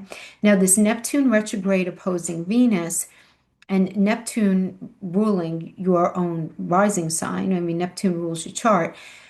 This is powerful for you. And this could especially blur the line between your own resources and a partner's, making it very hard to know where healthy merging ends and self-dissolution begins. It's really difficult. It's wherever Neptune is so, like I always say, it's like he's like dealing with Neptune is like looking through a thick fog or a dirty window. You kind of see it, but you don't, it's like you don't see the edges, you don't see everything specifically. And we also have Saturn opposing Venus, asking whether your sense of personal value can hold firm, even as a joint financial or intimate matter puts a lot of pressure on you in one way or the other. And we also have this Eris retrograde involved, which can stir up old resentments about fairness and who's giving more and who's being valued less within shared resources or deeply intimate bonds. So, Energies are going to rise to the surface. We have to have the communication, and there is relief there to help us. It comes from Venus sextiling Jupiter and Hygeia in your sixth house Leo energy of daily work and routine and health. This is a very warm, expansive influence where your everyday habits and your work life can genuinely support a deeper sense of trust and well-being, which is very Hygeia. It's like the definition of Hygeia throughout this month.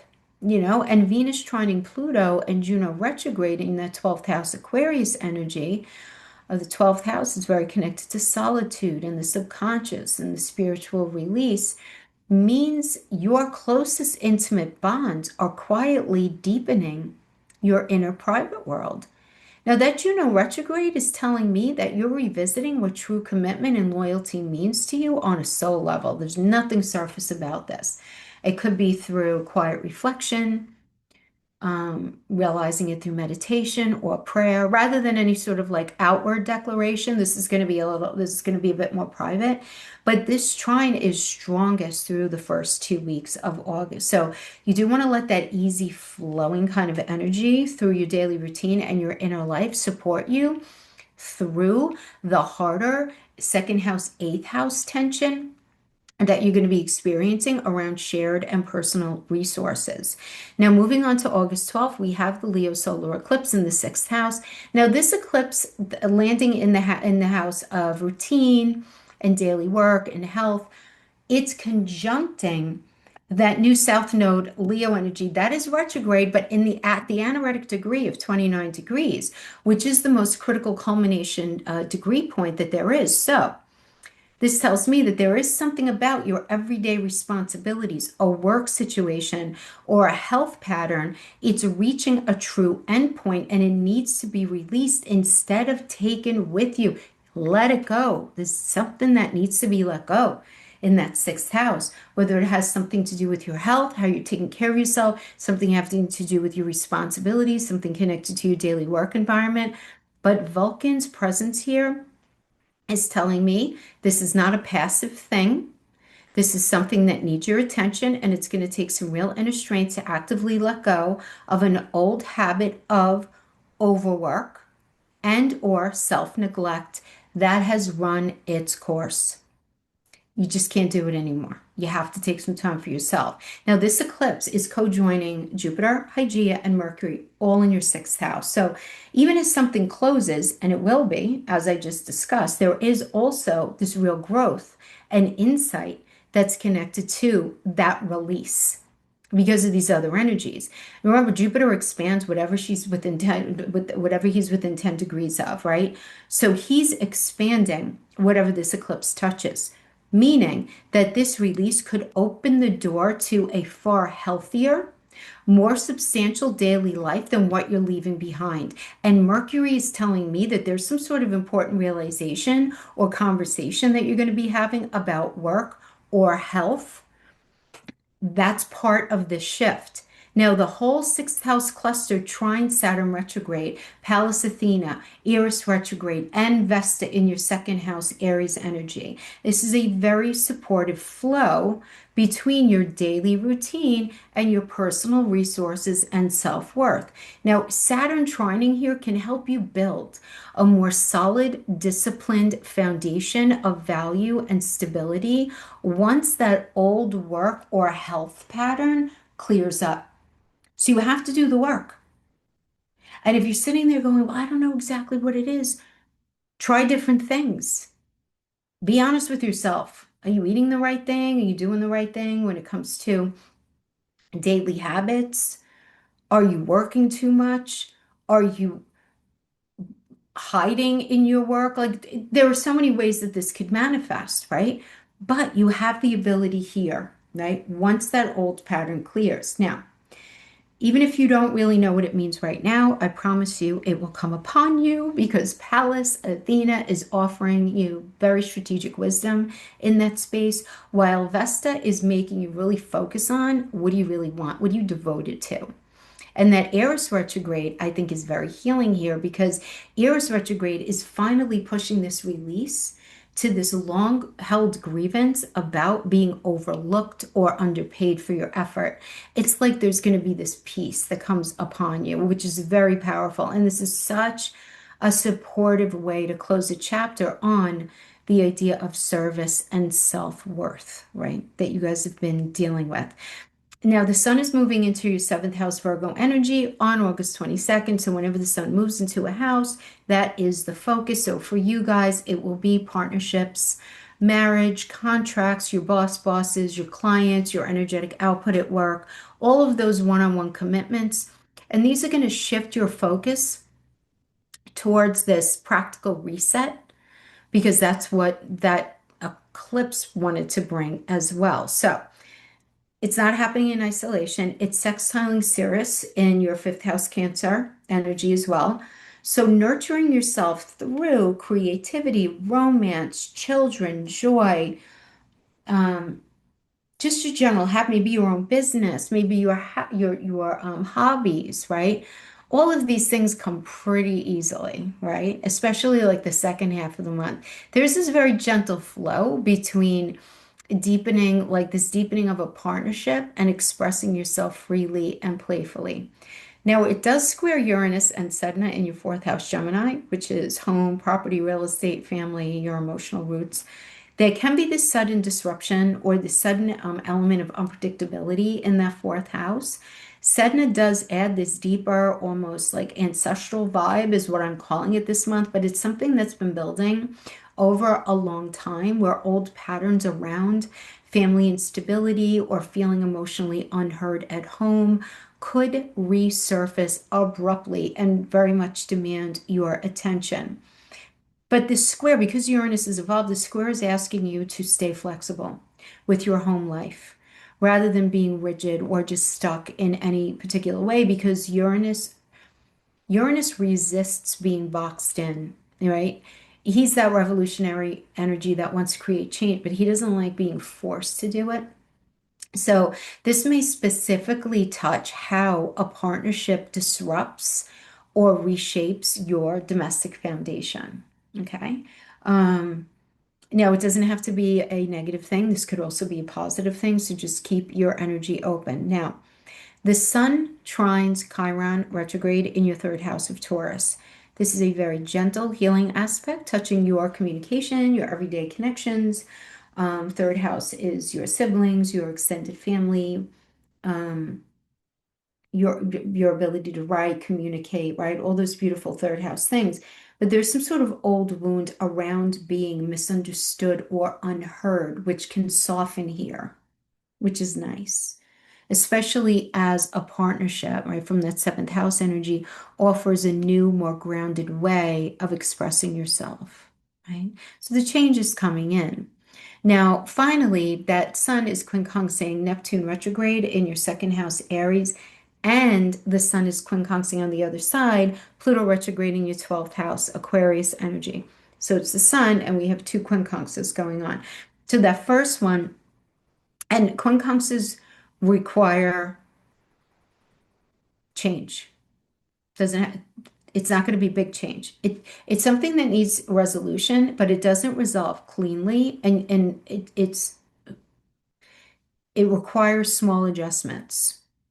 So slow and steady wins the race here, right?